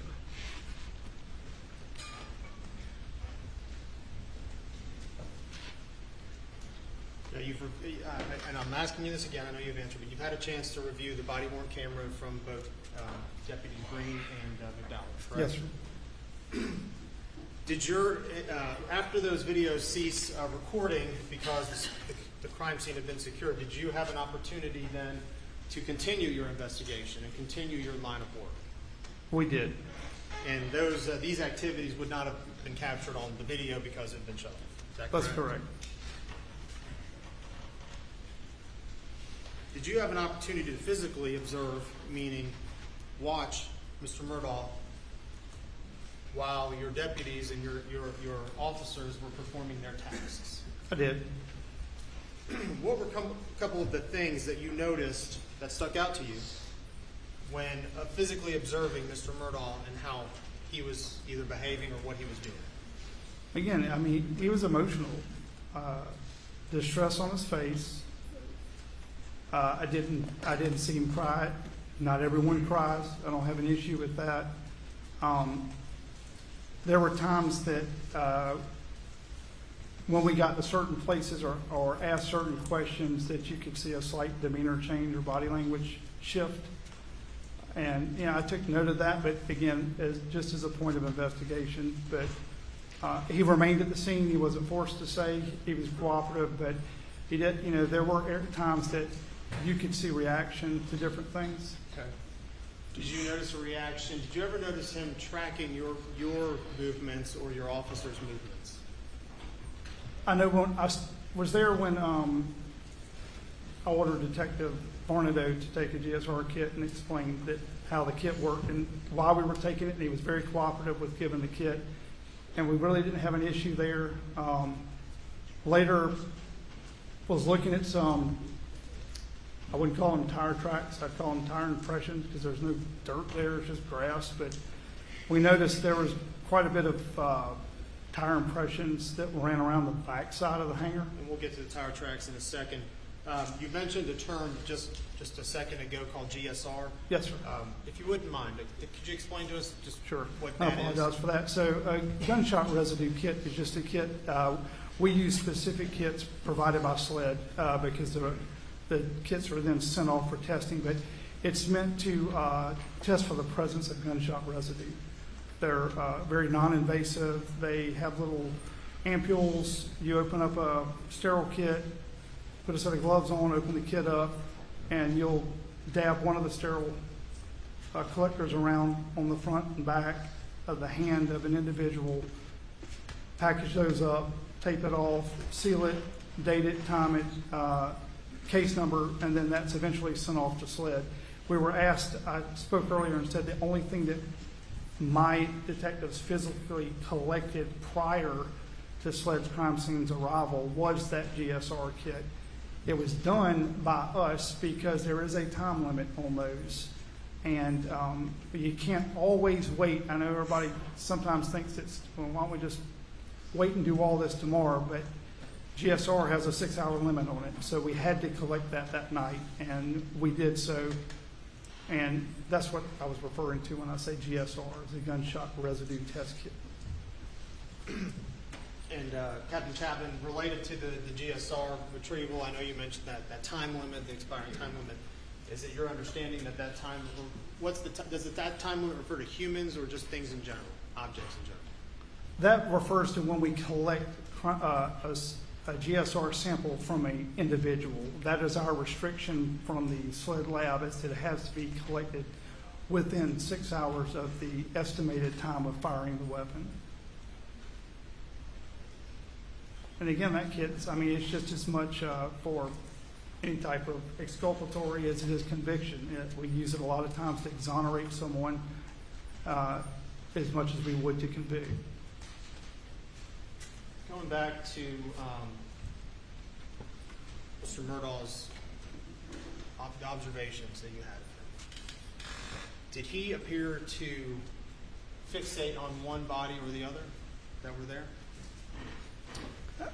Especially watching the camera footage, I didn't notice quite as much in person, but later scrutinizing the body cam footage, he does appear to fixate more on his son than his wife, but that's in that limited amount of body cam footage that I have. All right, you mentioned before the tire tracks that you observed. Yes, sir, or tire impressions. Tire impressions. Yes, okay. sir. Let's set the scene. Set the scene for us, if you would, please. Sure. Describing the grass, and we've heard a lot about, there's rain, but moisture. Describe the scene, if you would, on that grass. So if you come into the property and you go down the dirt road with Paul on your left, as you see in the picture before y'all, that gravel or dirt road between the kennels and what's referred to as the airport or the airplane hangar eventually ends in grass, a large grass area that separates that hangar from another shed. And in that area is where Mr. Murdaugh's Suburban was parked with the flashers and the headlights were pointed towards Paul's body. But that entire area there is grass as opposed to the dirt or gravel lane between the two structures. And there's some very obvious, at that time, impressions in the grass, but they're not tracks like you think of that you we could cast a track out of dirt, but you can't cast an impression that's in laid over wet grass from the dew. I mean, you're not going to be able to do anything with that other than to document it. And I did notice them, and I actually asked Mr. Murdaugh if he could tell me, because was unaware of the body cam footage at the time. Could you tell me what direction you came from? And he told me that he pointed and said he had come from the residence and pulled up here, turned around and went back the same route, confirming that the tracks around his vehicle, the Suburban, were his. And he said there should be 2 sets from where I arrived the first time, left and got the gun and came back. And I asked about the other sets that you could see. And there was one in particular that appeared to come close to Maggie's body, possibly. You had to have the light just right. And it just happened to be that I noticed it looking at the ground in front of Mr. Murdaugh's vehicle, because the lights were shining on Paul, that you could see that. So the tire tracks, did you and Detective Rutland spend some time trying to, or attempting to identify where those tracks could have come from? We did try to follow them. One thing that started to bother me was that we didn't have a vehicle. We were trying to figure out how Maggie and Paul got to the kennels. It's a pretty substantial distance from the residence to the kennels, the property, and I don't know an exact, but I'm guessing, probably 1,000 yards from the kennels to the house. And it's 10 o'clock at night, so I don't know what time they got there, but it's a pretty long walk, especially if you're planning on walking back in the dark. And did they drive a vehicle? Did they drive a four-wheeler or a UTV or whatever, a golf cart? But we see Mr. Murdaugh's vehicle, and because he left it as instructed where it was. But we were trying to determine if any of these other tracks lined up with the position of any other vehicles that were on the property. There was a UTV with a flat tire. There was another a half-ton pickup in the shed across the grass portion from the hangar. I was thinking maybe those tracks would line up, or the impressions that were in the grass would line up with that vehicle. Did they appear to line up with They either did of those not. vehicles? They did not.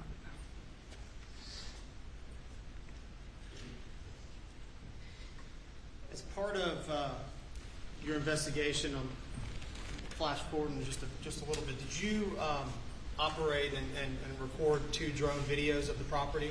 I did. And I'm going to show you.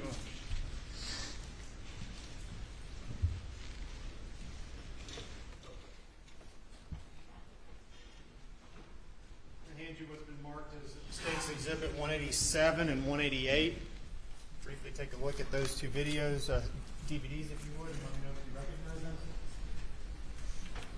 Yes, sir. Both of these discs I have marked as having previously viewed and confirmed their authenticity, one on the 25th of this month and one on the 26th of this month.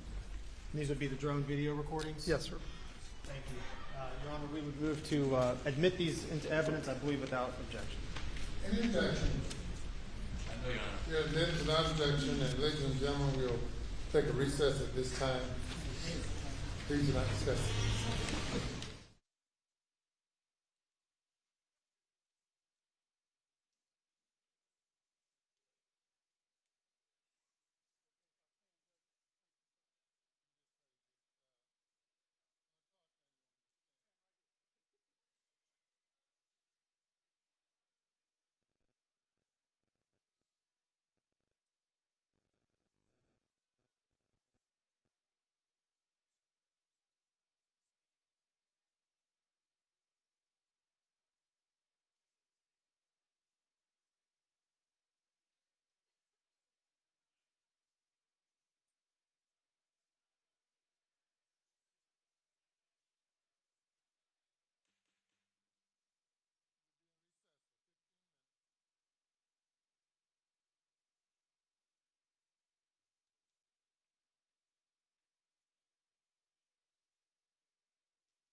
May bring the jury.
All of the jurors are present.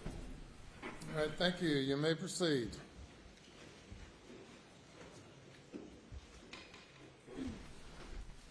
Thank you, Your Honor. Madam Chaplain, resuming our testimony, I'm going to show you a handful of pictures. I'm going to mark. I've marked and I'm identify. I ask you to please identify them. No objection. You offer them all into evidence? I am. They are admitted without objection. Okay, permission to publish? Yes.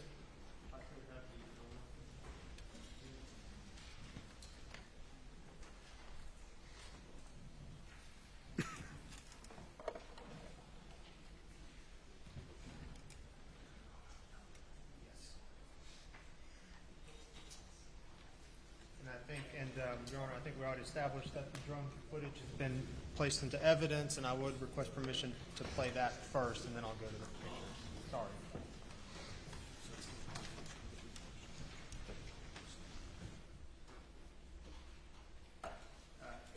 Captain Chapman, as we were discussing earlier, you did describe the process of what you did with the drones and why you would have surveilled the area. Took pictures with our drone just to give an overall. Some of the agents have different job descriptions that day. Some of my personnel had different job descriptions that day. In order to have something as a reference point to go back and work with later, we took the department-issued drone and took a couple aerial videos so that we could use them for reference later. And Your Honor, request permission for the witness to sort of direct the geography of the drone footage. If you would please step down. Sure. And if you could identify for the jurors as the video is played what we're actually looking at. I appreciate it. In the image currently, what we see is the main house, the Murdaugh residence. And left of that structure would be, between the trees would be the main driveway that comes out. all right. If you could identify that on the video, the driveway that you're referring to. Show you here, then I'll walk up. Yes, sir. So this would be the main structure and the main driveway that comes out from it with the trees. Ladies and gentlemen, the main structure, or residential structure, and the driveway, the main driveway that comes away from it with the trees. All right. And now looking down the road a bit, Captain Chapman, this road that veers to the left or turns left, what is that road? So that would have been the route that was described by Mr. Murdaugh as how he left his residence and came to the dog kennels, coming up the road with the planted trees, making a left here, ladies and gentlemen, there. And if you play the video a little farther, that road ends at the incident location with the dog kennels. And if you would, please describe for us what we're actually looking at with this dog kennel area, identifying the structures and the entry point for the road, the main mailbox area. Absolutely. So this would be the area coming from the main residence. When we arrived on scene that night, or when, at least when I arrived, Right here, positioned with the headlights facing down this way, would have been Mr. Murdaugh's vehicle. You keep hearing reference of the airplane hangar or the main shed. That would have been the large structure here. The dog kennels are the smaller one you see in the background that run perpendicular, and the driveway goes out to the road. Do I need to show you, ladies and gentlemen, here? Was everyone able to see? Please do it. Just go through what these structures are. So again, the roadway coming from the main residence. Here you have what's been referred to as the hangar. Mr. Murdaugh's vehicle was parked in this general area here with the headlight shining down this direction. This is the dog kennels. This is the large grass area that we were referring to when we were talking about the tire impressions in the dew. And this is a separate structure that sits off to the side. And where would the entry point for the Moselle Road be on this just still shot? Following straight down between the hangar and the dog kennels, going all the way through the tree line, the Moselle Road entrance would be back here. All right, I'm going to just play it one time without stopping.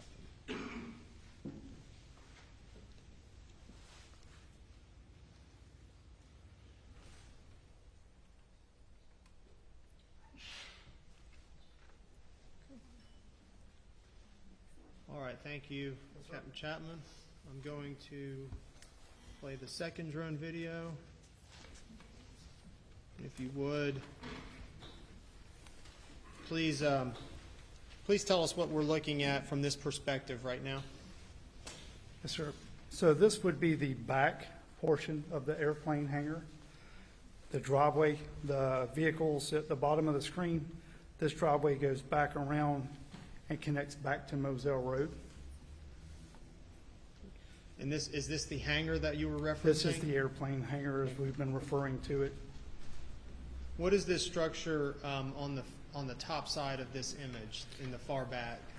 I believe that was a cleaning shed, for a processing shed for animals. If you were going to process a deer that you killed, it had like a walk-in freezer, sinks, floor with drain in it.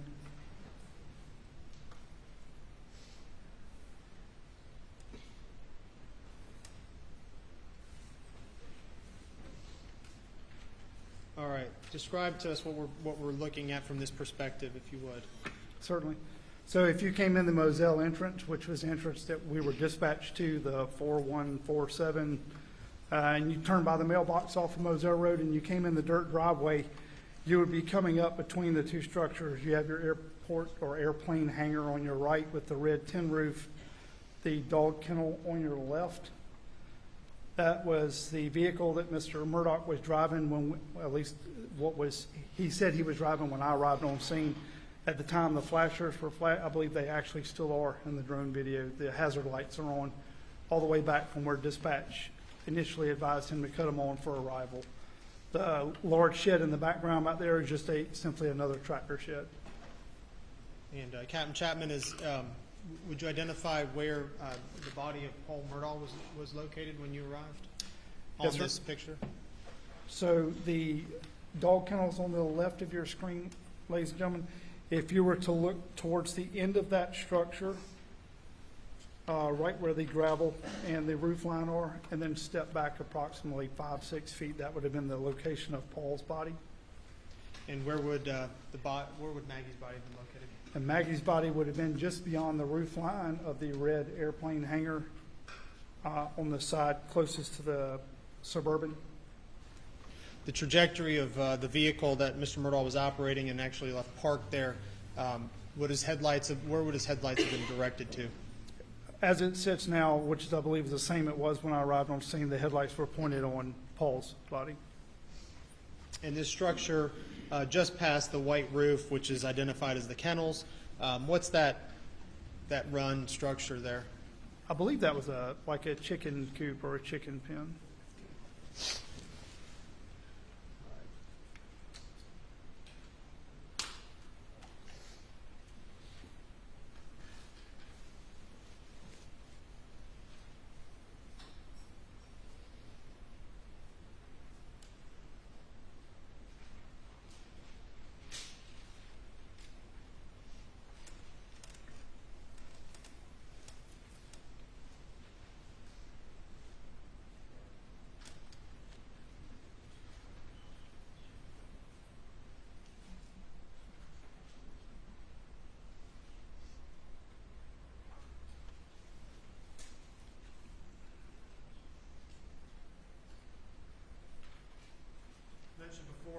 we were talking about the tire tracks that you noticed in the dew of the grass, that you were trying to identify the location of those tracks. As part of your investigation in conjunction with Detective Rutland, did you identify this black truck that we see pictured here? We did. Was the black truck, did any of the tracks line up to that black truck?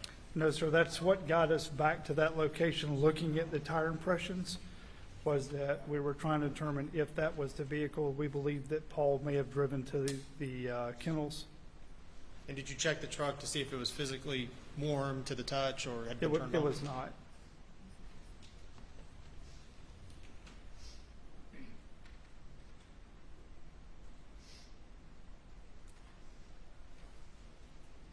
Pausing here, Captain Chapman, the kennel run, I think you already identified, is that the structure with the white roof?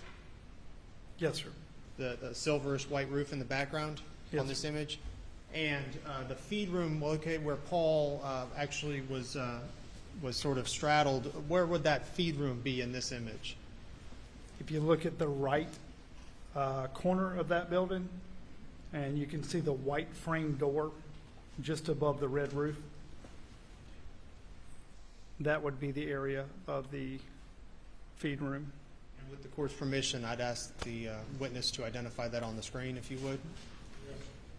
Thank you, Your Honor. This would have been the area of the feed room here. This would have been the area of the feed room here. And while you're there, Captain Chapman, would you please identify in this angle where Maggie Murdaugh would have been located? Yes, sir. Maggie was in this area here. Here.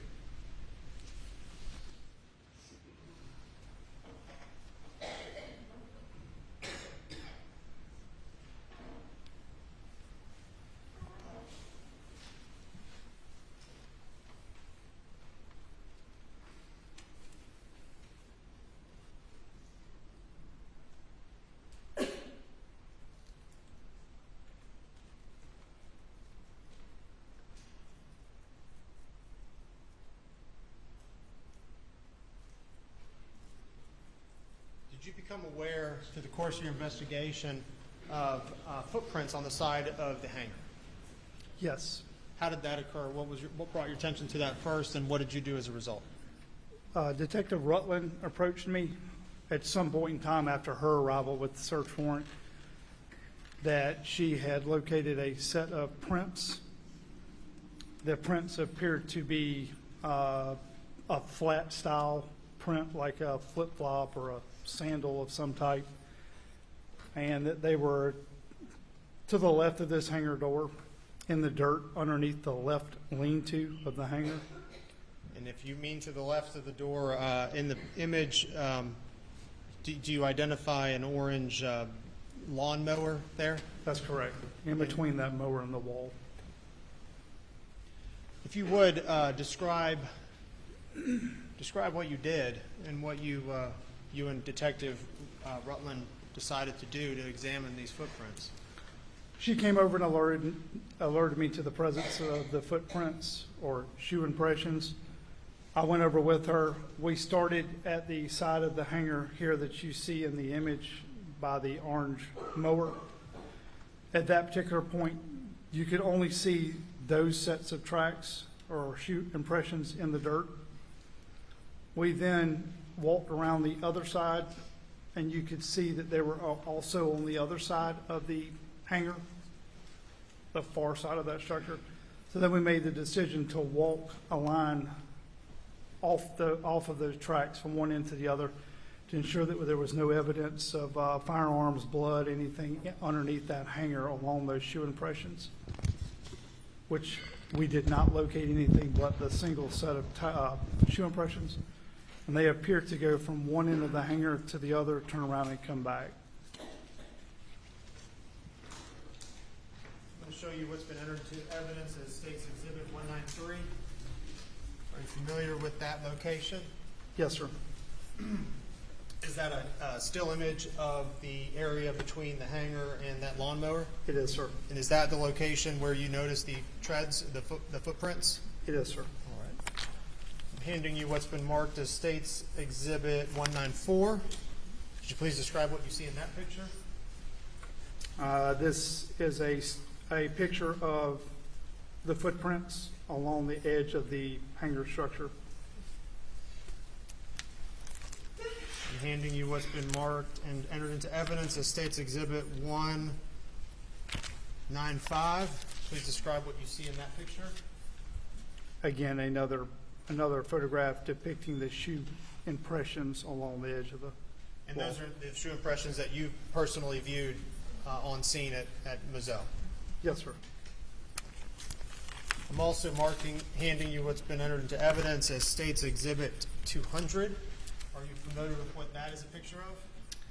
These are the shoes that were on Miss Maggie at the time. I believe they're crime scene or autopsy photos from afterwards.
Rear view of the car operated by Mr. Murdaugh that night. Is that accurate? Yes, sir. And are those headlines directly aligned with where Paul's body would have been laid? Yes, sir. And from this perspective, where was Maggie's body located? Close to the front of the Green Ranger to the left of the vehicle. And from which direction did Mr. Murdaugh indicate he drove to the scene from? Which direction would that have come from? Bottom right-hand corner of the picture that you're seeing now.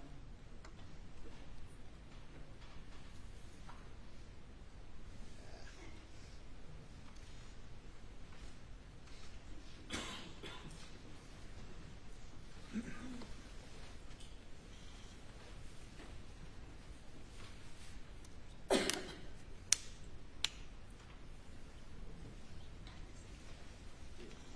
could switch to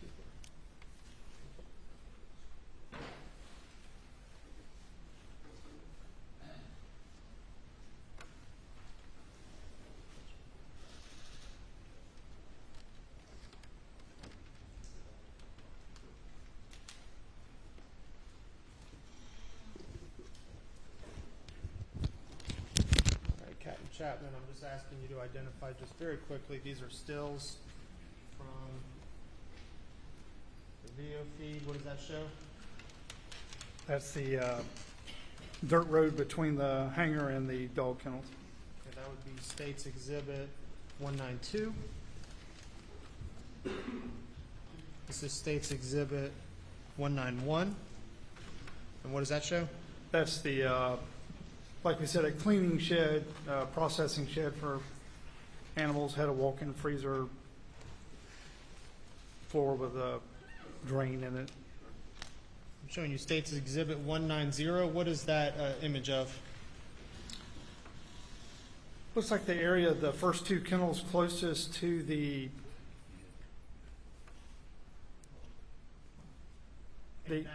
Does that reflect the two kennels with the two dogs on either side closest to the feed room? closest to the feed room. Okay.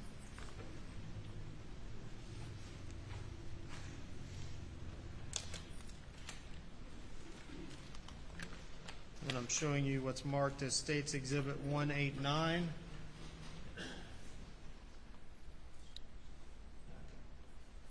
That's the, Is that another close-up of the water? that's on the scene? close up of the water just outside the feed room.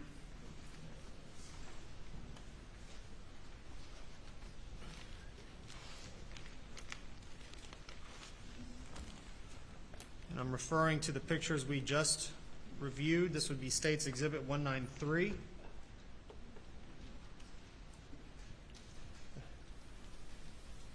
Is that where you physically walked with Detective Rutland? It is, sir. And to be clear, when you observed the footsteps in the sand there, were they the only footsteps present? There was only one style of shoe impression when we first observed that went from one side of the hanger to the other and back. And it was that smooth style shoe impression. And you say there and back, does that mean the footprints to you indicated they had walked one direction and then walked the opposite direction back? Is that what you're referring to? Yes, sir. We weren't able to tell at which side they entered initially, but they walked completely from one side of the hangar all the way underneath the lean-to the other side of the hangar, or turn around and come back. I'm now showing you what's been marked as State's Exhibit 194. Describe the types of treads we're seeing in this picture, if you could. Certainly. If you remember, I stated earlier that after locating the shoe impressions, Detective Rutland let me know that the impressions were there. I went over, we checked both sides and realized that they ran what we could tell with a flashlight from one side to the other. So we made the decision to walk straight through, keeping the shoe impressions that we were concerned about in between ourselves and the wall of the hangar structure, never crossing those actual shoe impressions. We went from one end to the other just to see if they were joined by any other shoe impressions, if there was any blood, if there were any weapons, so forth. We made one trip down and back, and we did not locate anything. And I'm now showing you what's been marked as State's Exhibit 195. Would that be a close-up of these impressions that you observed? It is, sir. And specifically the items in the middle with the flat tread, would those be the footprints that you noticed that night? Those were the ones initially identified by Detective Rutland and pointed out to myself. The ones with the shoe impressions with the actual designs that would be left of those in this photograph, those are myself and Detective Rutland.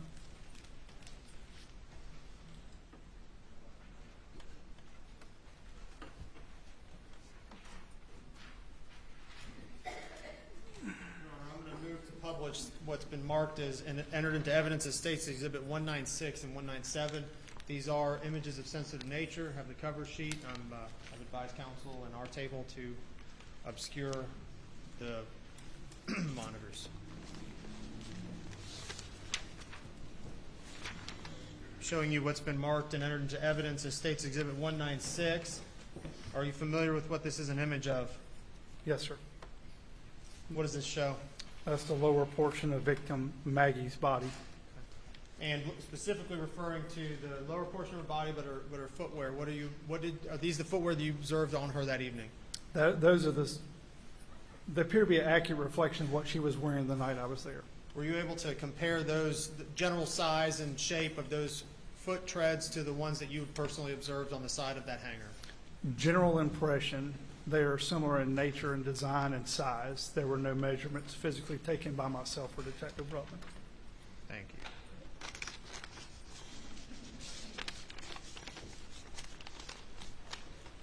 I'm publishing what's been marked and placed into evidence as State's Exhibit 197. And this is a similar photograph with just a slightly different angle. Is that the same treads and same footwear that you observed previously?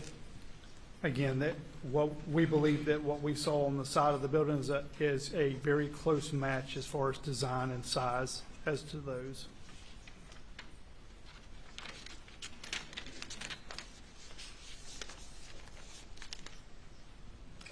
I'm showing you now what's been marked and placed into evidence as State's Exhibit 200. Are you familiar with that? I know you already described it, but tell us again what we're looking at. Again, those were the shoes that were removed from victim Maggie's body at the scene, and the ones that we were visibly comparing the shoe impressions to. Thank you. Okay. Let me turn the lights on.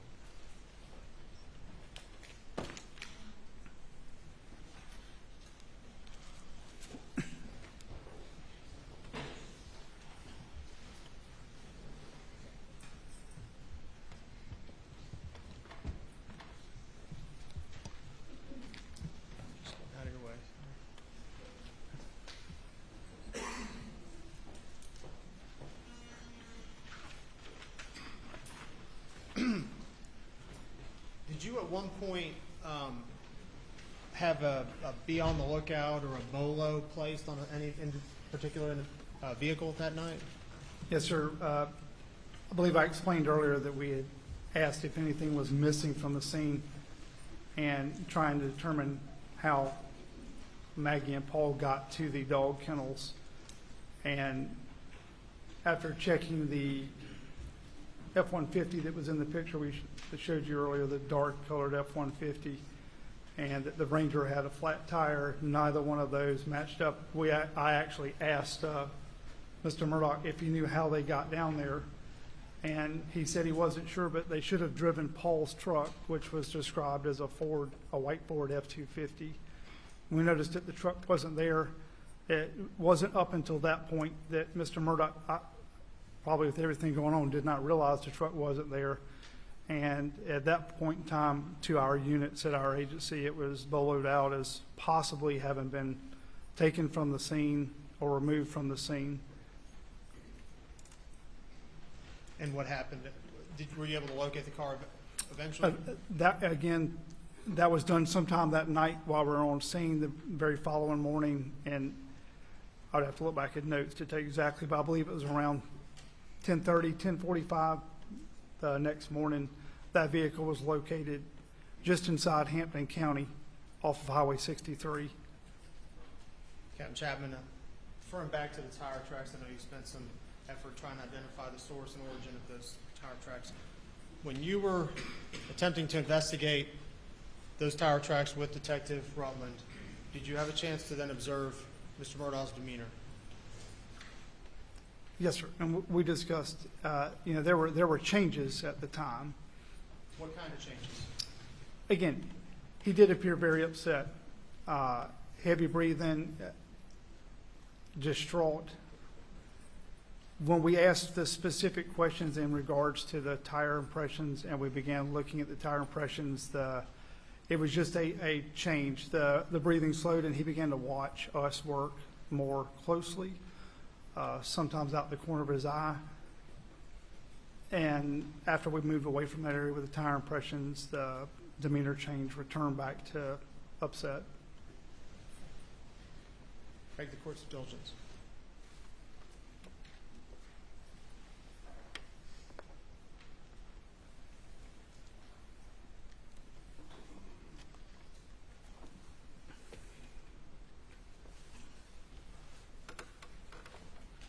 No further questions from the state. Thank you, Captain Chapman. Sir.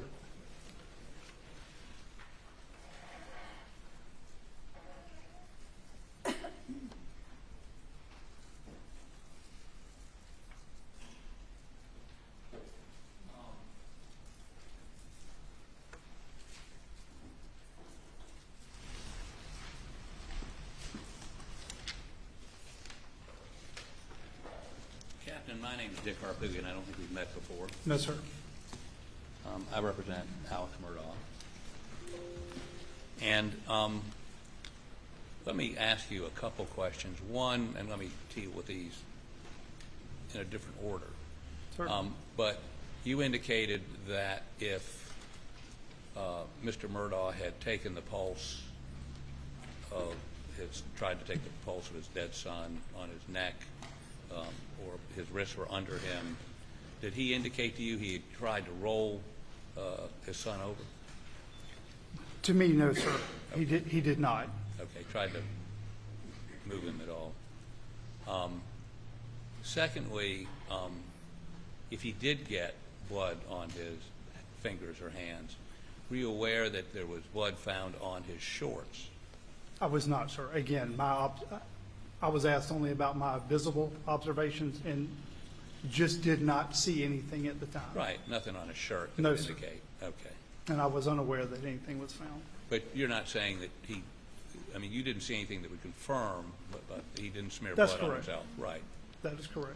But you're not saying that you have evidence he didn't try to check the pulse of his dead son? I am not, no, sir. Okay.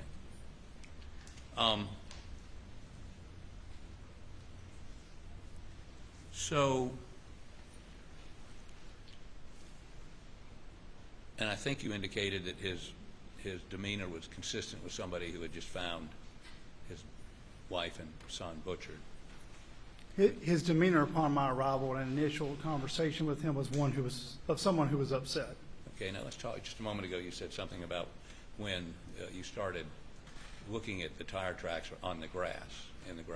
It was a change of demeanor, yes, sir. Well, a change of demeanor that perhaps he thought you had some evidence that would point to the killer of his wife and child? Are you asking me if that was the change? Was the demeanor consistent with that? It was simply a change in demeanor. Right. And could it be? Yes. Sure, it absolutely could be. It was just a noted change in demeanor. His interest. Exactly. Right. Yes, sir. You were over there looking at tire tracks, and perhaps you had discovered a different car or a different tire track, and did you follow all those tire tracks? We attempted to follow out everything we could. As I mentioned earlier, it was just impressions, dew impressions, wet impressions, not actual tracks. Did you take pictures? By the time that we did that, the rain started and SLED's crime scene was arrived. Again, we were rushing against the weather. The images, I believe we discussed earlier, were the only ones captured by body cam. Right. And it's the body cam is not. Our focus at the time was to secure the largest items of evidence that were identifiable to make sure that the weather didn't damage them. And by that time, SLED's team was on the scene. Okay, and now there was two other sets of tracks, one of them coming out of the shed. And I believe your notes indicate that was the caretaker or the caretakers. Now, was that the caretaker that took care of the dogs or somebody else? There was a set of tire tracks or impressions that went through the dirt underneath the hangar, Right. lean-to. Initially, we didn't know whose they were, what vehicle had left those tracks. In the drone footage, you can actually see the agent still processing those. Believe that later I was told that they matched the tire tracks of someone that came to take care of the dogs. Okay. Now, we heard from the fire chief a little while ago. Were you here in the courtroom when he No, testified? sir, I was not. Okay. He indicated that there were, on the road that led out to the Moselle Highway, you know where I'm talking about? Yes, sir. You know, could we put the drone?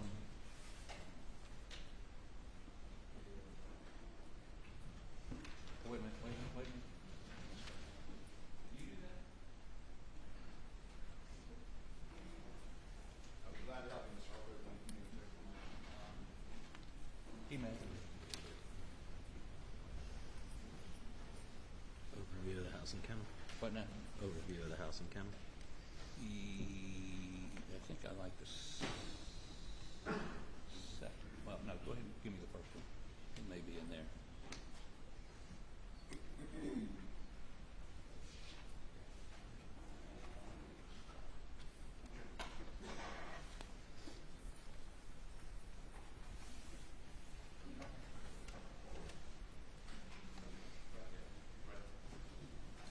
Okay, so were you informed that the chief of police had found some tire tracks on the road leading in or out to the Moselle Highway behind? And if you look at the screen, this road where the cars are parked on either side of the road, that is that road, correct? For clarification, the chief of the fire department or chief of the police department? I'm sorry, chief of the fire department. Just want to make sure I was answering correctly, sir. Yes. Yes, I was not made aware by Chief McRoy of anything back there, but it doesn't mean that he didn't see something. He apparently informed your deputies of that. They never communicated that to you? I was not made aware of any tire impressions of potential evidence down that driveway. And I think Sergeant Green? Yes, sir. Indicated that it was communicated to him by the fire chief. Were you aware of that? I was not, sir. Until I just said it, you were not aware of that? I was not made aware of anything that they believe was a possible extension of the scene that went down that driveway. No, sir, I wasn't. If the fire chief had seen, and he was testified he saw distinct tire tracks on that road. He thought it had some evidentiary value. He's not a police officer. Had you been made aware of them, would you have taken photographs, or I guess they don't use plaster casts anymore. We still do. Yes, sir. I would have done my best to preserve it, whether that meant photographic form or protection by other means from the approaching weather. I would have. Okay, so go ahead and let that run for a minute. I may want to stop it and deal with another issue.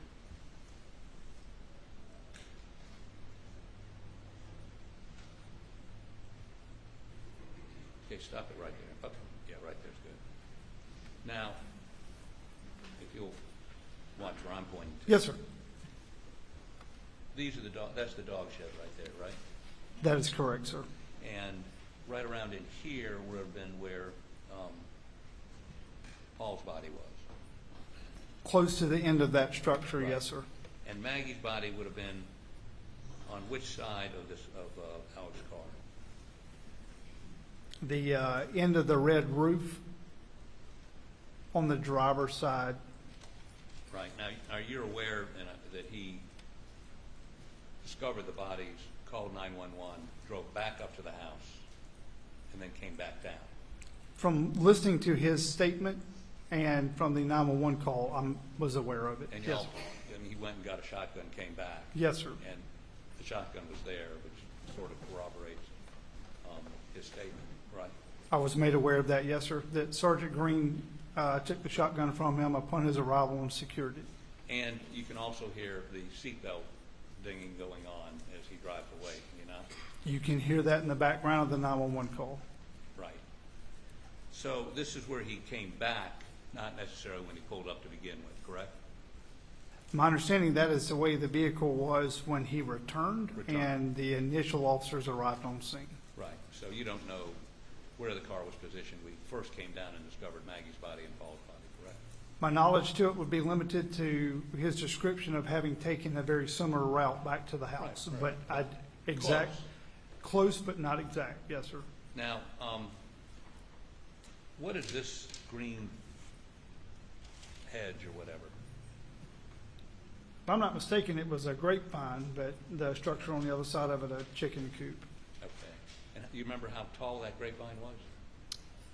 I don't know exactly, but looking at the image, it's fairly tall. 10 feet? I would say at least. At least. Now, if you were at the house, looking down this way, there's some pine trees between this area and the house? There are, sir. And then there's, if you're trying to look at the dog pens, there's obviously a 10-foot at least, what'd you call it? The kennels? No, the vine. Grapevines? Grapevine. Yes, sir. 10 feet tall. So you could not see from the house the dog kennel because of the pine trees and the grapevine, correct? I would venture to say you could not see the position of Paul or Maggie's body from the house At night. at night. Right. And this is not a well-lit area down here, is it? I don't recall it being extremely well lit, no, sir. There was some artificial light, but I wouldn't call it extremely well lit. Okay. So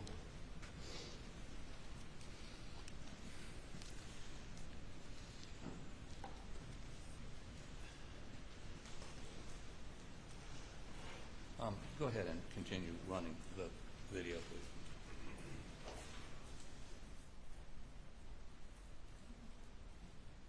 And this was on the next morning? Yes, sir. Okay. Keep going.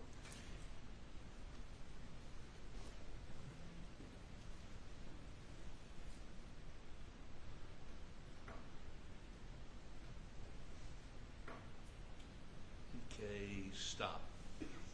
That black truck, whose black truck is that? That's the vehicle that we checked that evening that I believe was titled as a farm truck, just around the farm truck. And is that the one you checked to see if it had been driven lately? That's the one that Detective Rutland and I looked to see if those wet tire impressions matched up to the position of that vehicle when we arrived. Those particular impressions did not, and the vehicle was not warm to the touch.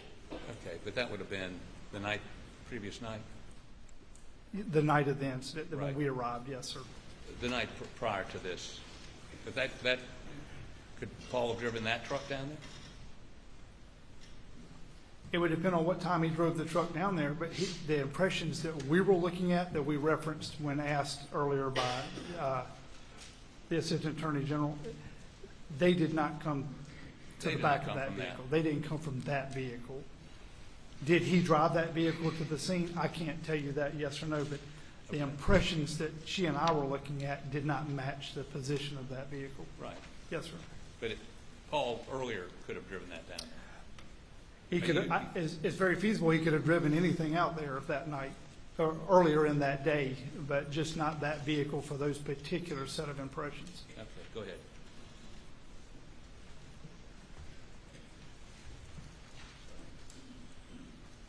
Okay.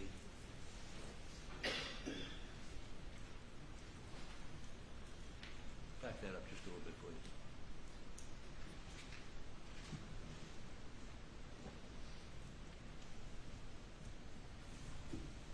Back it up a little bit more. Back it up a little bit more. Back it up. Okay, let it run. Now, stop. So the tracks that you found from the caretaker, where were they? In the image that you're looking at now, ladies and gentlemen, they would have been to the right of the open door in the center, underneath that large lean-to section. So the right side of it. Could you come down here and point it out for me? Your Honor, may I? Yes. Thank you, sir.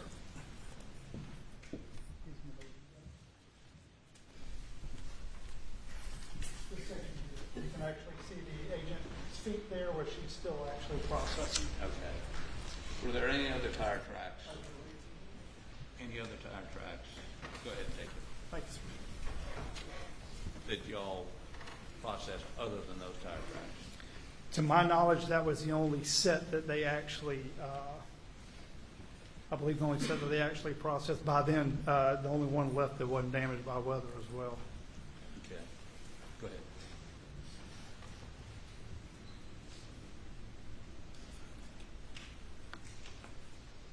Keep going.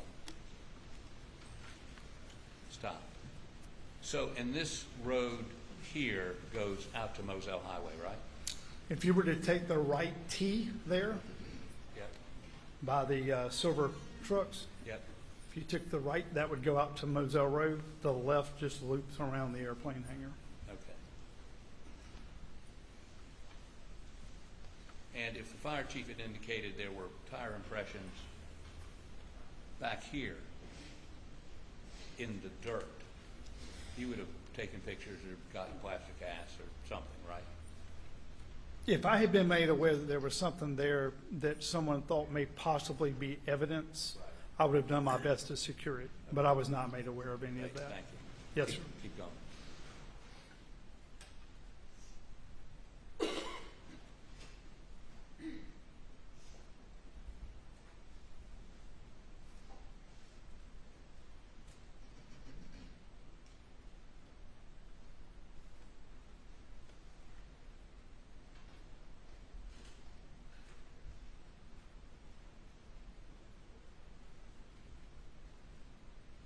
Okay, I'm done with this one. Can you put the other one up, please?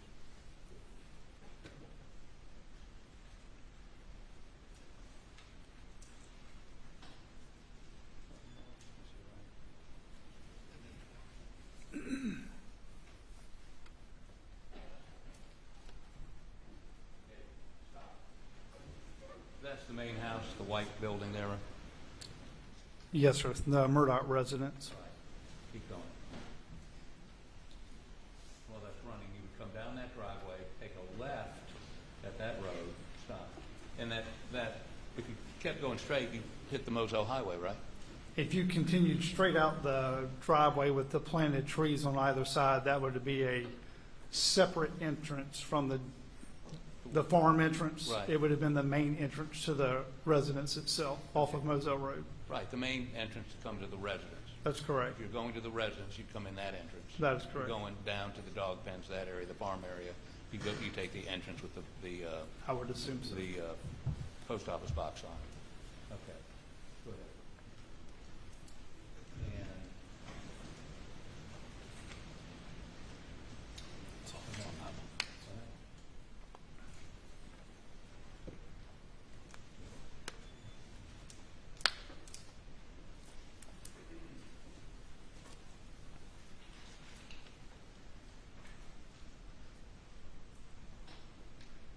And so that's actually all I need out of it. Thank you. Let me ask you a few more questions. If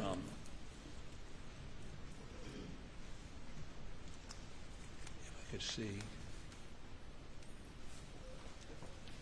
The photos of the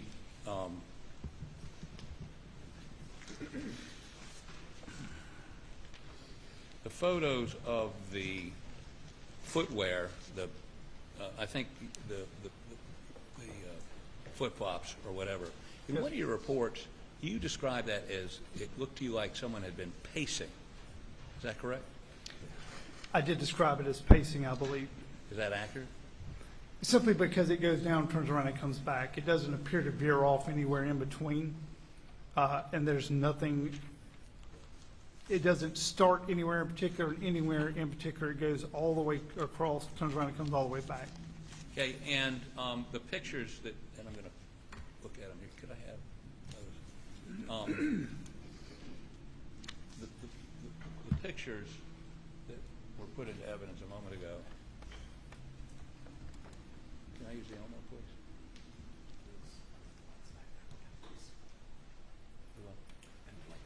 Right. Okay. I can't see this. Huh.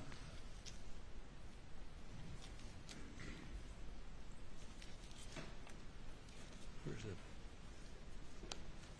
Is that more? So there's two. No, let me see. Yeah, that's what I'm looking for.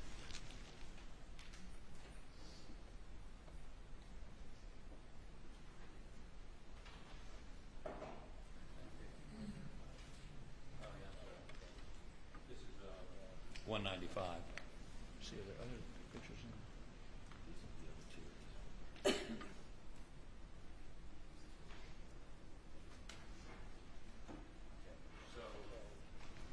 Yeah, no, this will. So as we see in this picture,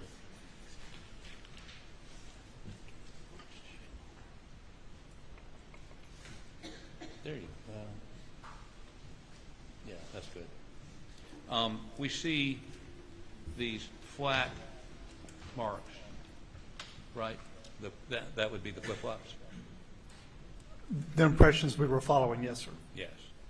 So they're like right here and here and here, and in some instances, these look like, actually, we blew one up and it's got an REI symbol in the middle of them.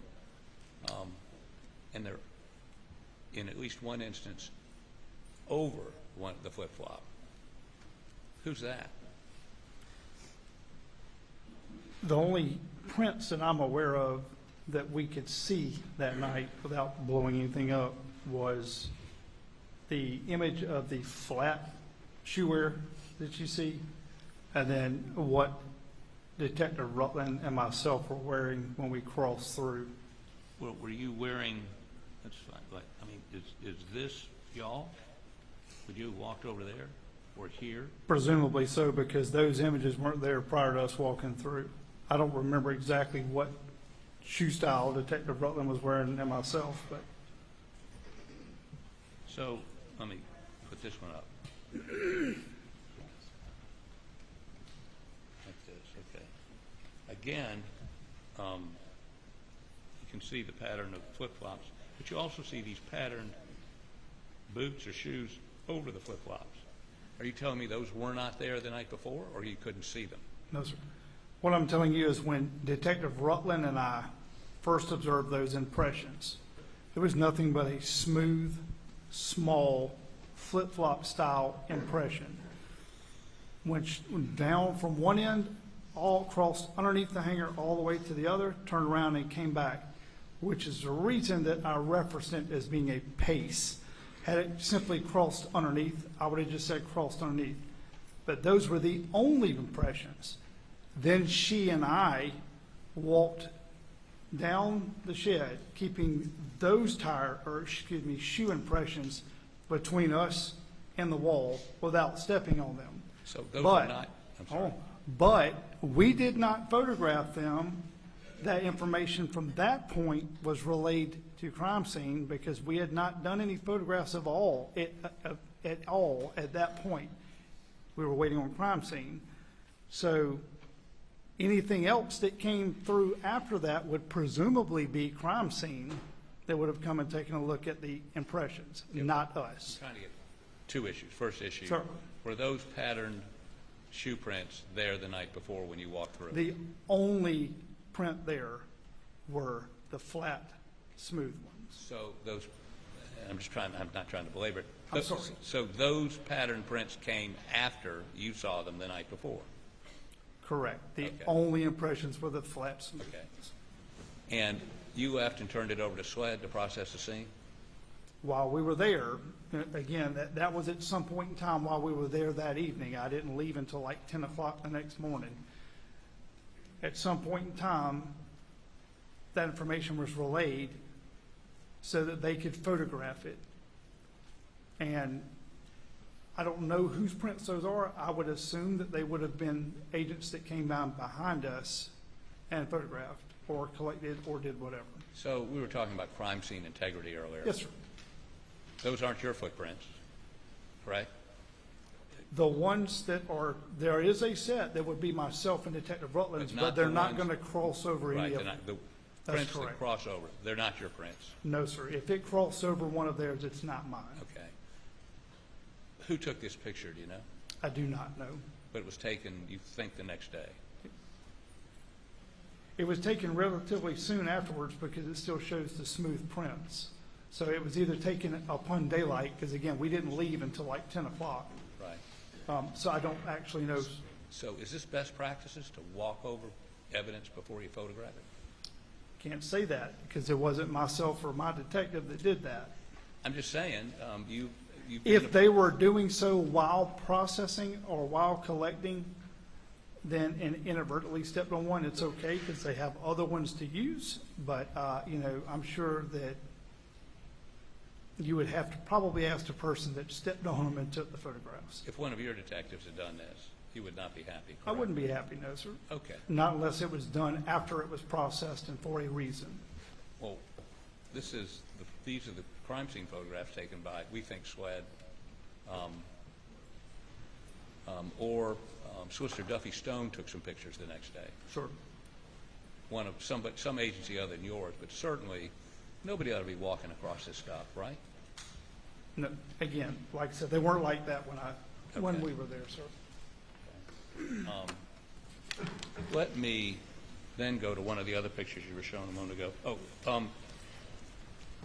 This water, Yes, sir. these pictures taken of the water, do you know when they were taken? I'm sorry. 189, 190. Do you know when they were taken? I know they were taken that evening, sir, but I'm not sure if you're looking at stills off of a body cam or an actual crime scene photograph. So I don't know exactly when, but they were taken that evening, obviously. In this picture right here, water seems to be coming from the pen, right? From the dog pen? It appears so, yes, sir. And there's two full two full pails of water there for the dogs, right? In the picture, absolutely. Okay. And then there's some additional water and this is 189, that I'm not quite sure where that is, but that's consistent with the water you saw that night, right? Yeah, the water that I saw that night and it was captured very well on Sergeant Green's body-worn camera. It came out of the first two kennels, Right. traveled down a short distance, and then over to where, at the time, Paul's body was laid. So the water that was around Paul came out of the kennels, correct? I don't know if that's where it came from, but it did come from that direction. There was, and I did not see a hose or a jug or anything else, but it did tail from those first two kennels down to where Paul's body was. Okay. Now, let me,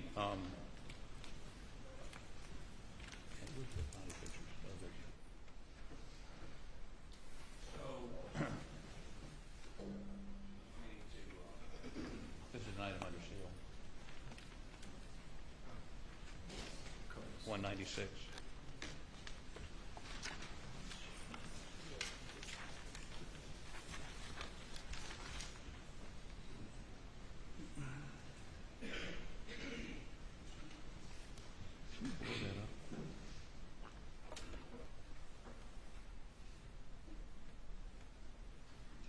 Keep going.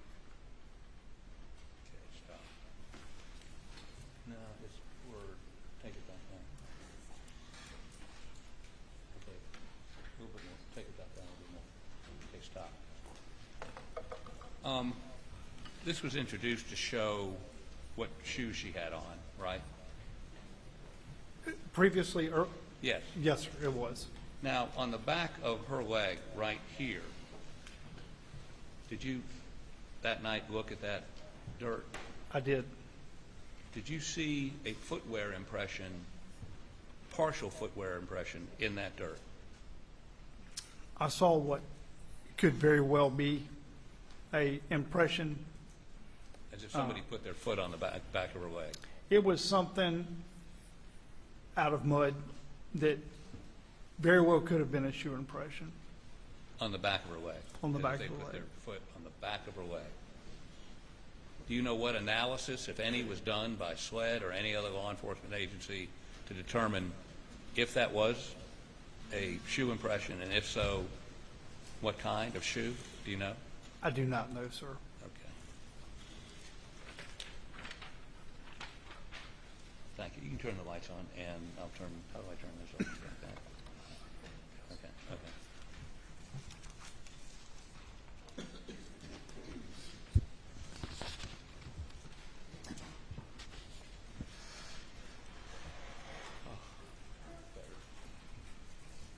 So, let me ask you, I got just a couple more questions, maybe. Sorry.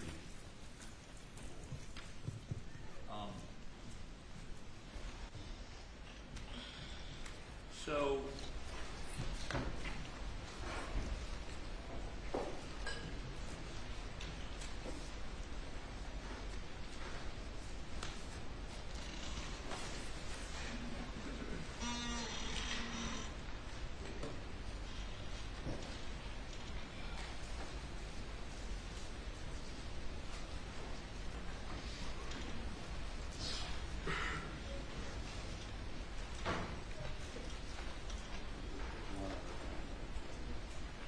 okay, so when you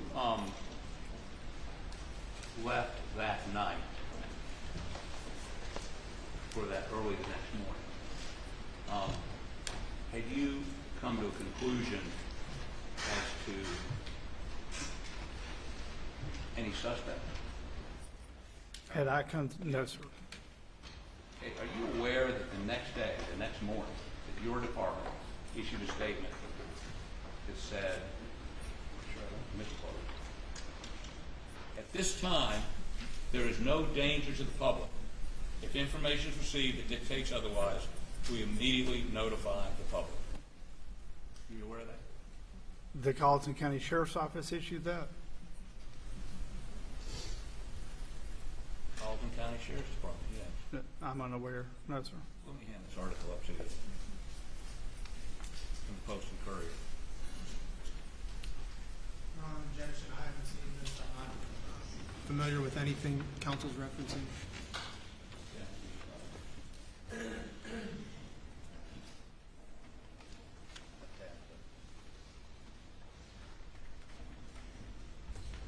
Now, let's stand for a moment.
hypothetical question posed was whether he was familiar with the statement made. He said no.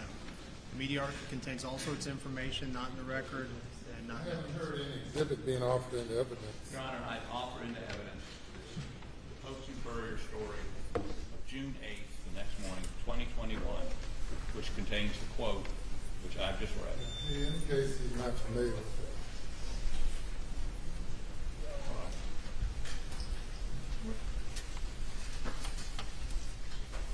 So, was there a danger to the public the next morning? Were you afraid that some serial killer was out there with a shotgun and AR type weapon? I can't effectively answer whether or not there's a danger to the public when I don't have all the pieces to the puzzle. I am fairly certain that statement wasn't issued by us, and the reason I can state that is because we were not primary, and it is a big no-no for us to issue anything when we're not the primary body. So where that information came from, I'm unaware, and it was never asked for me to approve to send to the sheriff. It would have never came from us. If that such statement had run, as it did in the Post and Courier on the 8th, would the Sheriff's Department have pushed back on that and said that's not accurate? There'd be a subsequent story that I haven't seen? I wouldn't have, I can't state that. The only thing I could tell you that when I left that morning, I didn't have any information that proved one thing or the other. So when you left that morning, was Alex Murdaugh a suspect in the killing of his wife and son? When I left that morning, I wasn't the primary investigator. Who was? That would have been SLED. So you gave the whole case went to SLED? The whole case went to SLED. We were an assisting body at that time. And you were never consulted after that by SLED? I was not consulted in the sense that anything was provided to me. We have assisted. I have stored vehicles. I have stored property for them. I have stood by while they executed search warrants. But it was not in a manner in which the information or knowledge they had on the case was shared with me. It was the exact opposite. On the night of the murders, did your department obtain a search warrant? We did, sir. For all the property, the house, all of it? It was obtained for the entire 1,700-acre property. Including the house? Including the house. And was that executed? It was executed beginning at the dog kennels at the primary scene. Right. But did you go to the house? I did not. Did your department? We did not. Who actually executed the search warrant? The search warrant was provided that evening to crime scene, which is standard protocol. When they come, they're going to ask for it. We have to show it. SLED's crime scene. Okay. It was given to them, and we stayed, myself and several of my detectives. Several were sent home so they could come in the next morning, and we stayed and assisted. I didn't leave till 9 or 10 o'clock the next morning. Did you go into the residence? But no, sir. The drone footage that you saw was the last thing I did at that scene that morning, and then I left and went home. What about that night? When was the search warrant executed that night? After that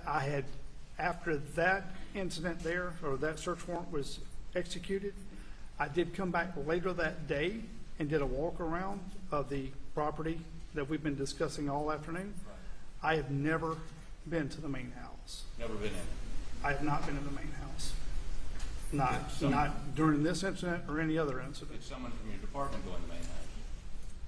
Not that I'm aware of. It wouldn't have been, not as an investigator. Let's put that. None of my detectives went over there under my direction. So you gave the search warrant to SLED, to crime scene people? Yes, sir. That gave them the authority to go in the house, correct? It was signed off on to cover the 1,700 acres. Right, but I'm specifically talking about the residence. Any structure. They could have gone in the residence.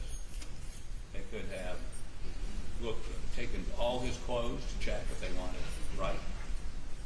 They could have. I don't know that they didn't. Well, we're going to talk about that later on. They could have. You're familiar with trace evidence. Many cases where they check showers or the sinks to see if there's trace evidence of blood, right? Am I? Yes, sir. Yes. And do you know whether they did that or not? I do not, again. Do you know that you can, with the appropriate technology, use look at microscopic evidence, see whether it be blood or tissue, or if somebody tried to wash something, you can actually still, in a washed piece of clothing, detect blood or detect tissue, even after it's been washed. You aware of that? Am I aware of that? Yes, I am. Do you know whether the SLED did that? I do not, again. But they could have that night done all of those things under that search warrant.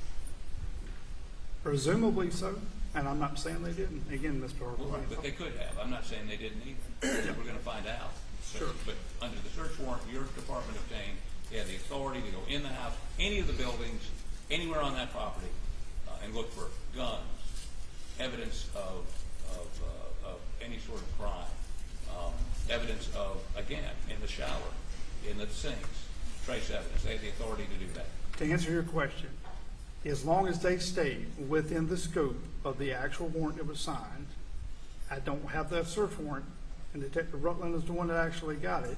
If they stay within the scope of that search warrant, and they're only searching inside that scope, they had the ability to search structures, vehicles, only 1,700 acres, as long as they're within the scope. We'll hear from Detective Rutland tomorrow.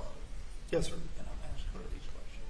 Thank you, sir. Having said that, Your Honor, I have no further questions. Any redirect?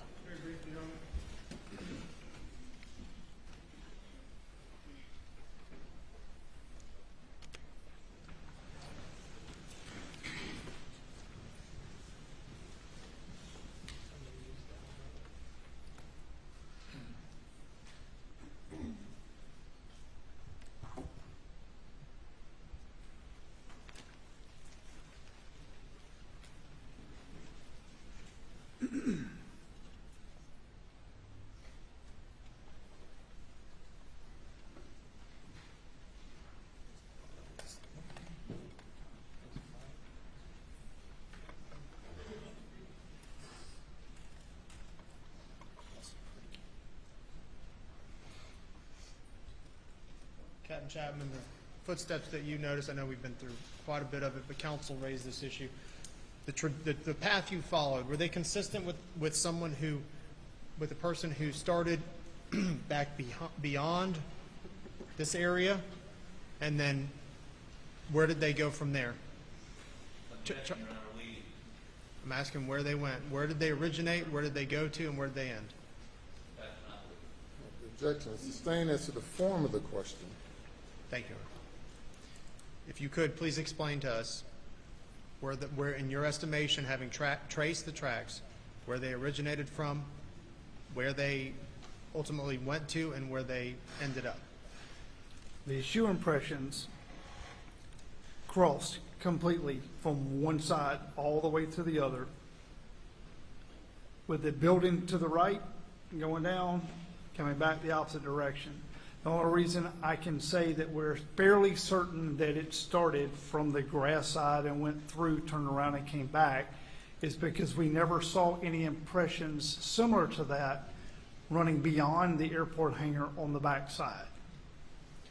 And the location, where in reference to where these footprints ended, ultimately, and where Maggie's body is located. How did that line up? Describe that how they lined up. If you take a step back from there, to the right of that image would have been on the opposite side of the hangar door, would have been Maggie's body.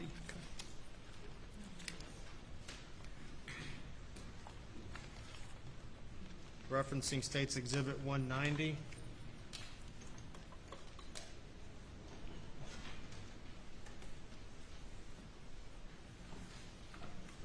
Captain Chapman, do you notice blood marks here in the water? Objection, Your Honor. The objection is sustained. Did you observe blood marks in the water when you were there that evening? Calling for speculation. He is calling for speculation as to what discoloration in the water, if there is any. is caused by. I'll lay more of a foundation, Your Honor. Captain Chapman, were you familiar with the scene as this picture depicts? Yes, sir. Did you personally view what this picture depicts? I did. Are you familiar with the discoloration, and did you observe the discoloration in this photograph on two different areas? I did see that. Was that discoloration, in your opinion, consistent? Objection. He's not been qualified to give an opinion about this matter. I didn't hear the complete question. In your estimation, and Your Honor, objection, and if he's going to pursue this frivolous line of questioning, I'd ask the jury be excused. No evidence whatsoever. Objection is overruled. Let's pause the question. in your experience and observation, having observed the scene and all the matter that was there, were those lines in the water consistent with blood? Objection. Objection sustained. Thank you. I don't need to be thanked for any ruling. No, I'm sorry, Your Honor. Expressing my gratitude is improper. I appreciate that. Thank you, Your Honor. And I'll have just one last question and I understand the court's ruling. Captain Chapman, are the substance there that you identified as having observed, are they in a straight line? Are they in straight lines? Yes.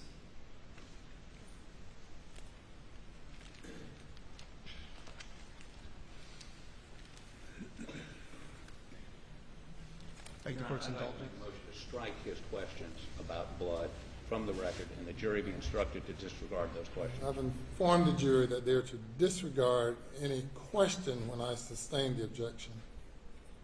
They were previously instructed on that. Yes, thanks. Yes. Yes. No further questions, Your Honor. Any further No, Your Honor. cross-examination? Thanks, sir. You may step down. If you would turn the lights up, please.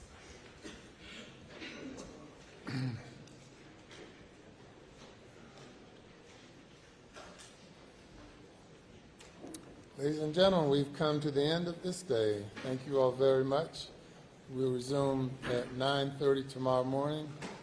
Have a good evening. Please remember you're not to discuss the case with anyone or allow anyone to discuss it in your presence, nor are you to engage in any or be exposed to any other information other than what you have received in the courtroom and will receive in the courtroom. Have a good evening.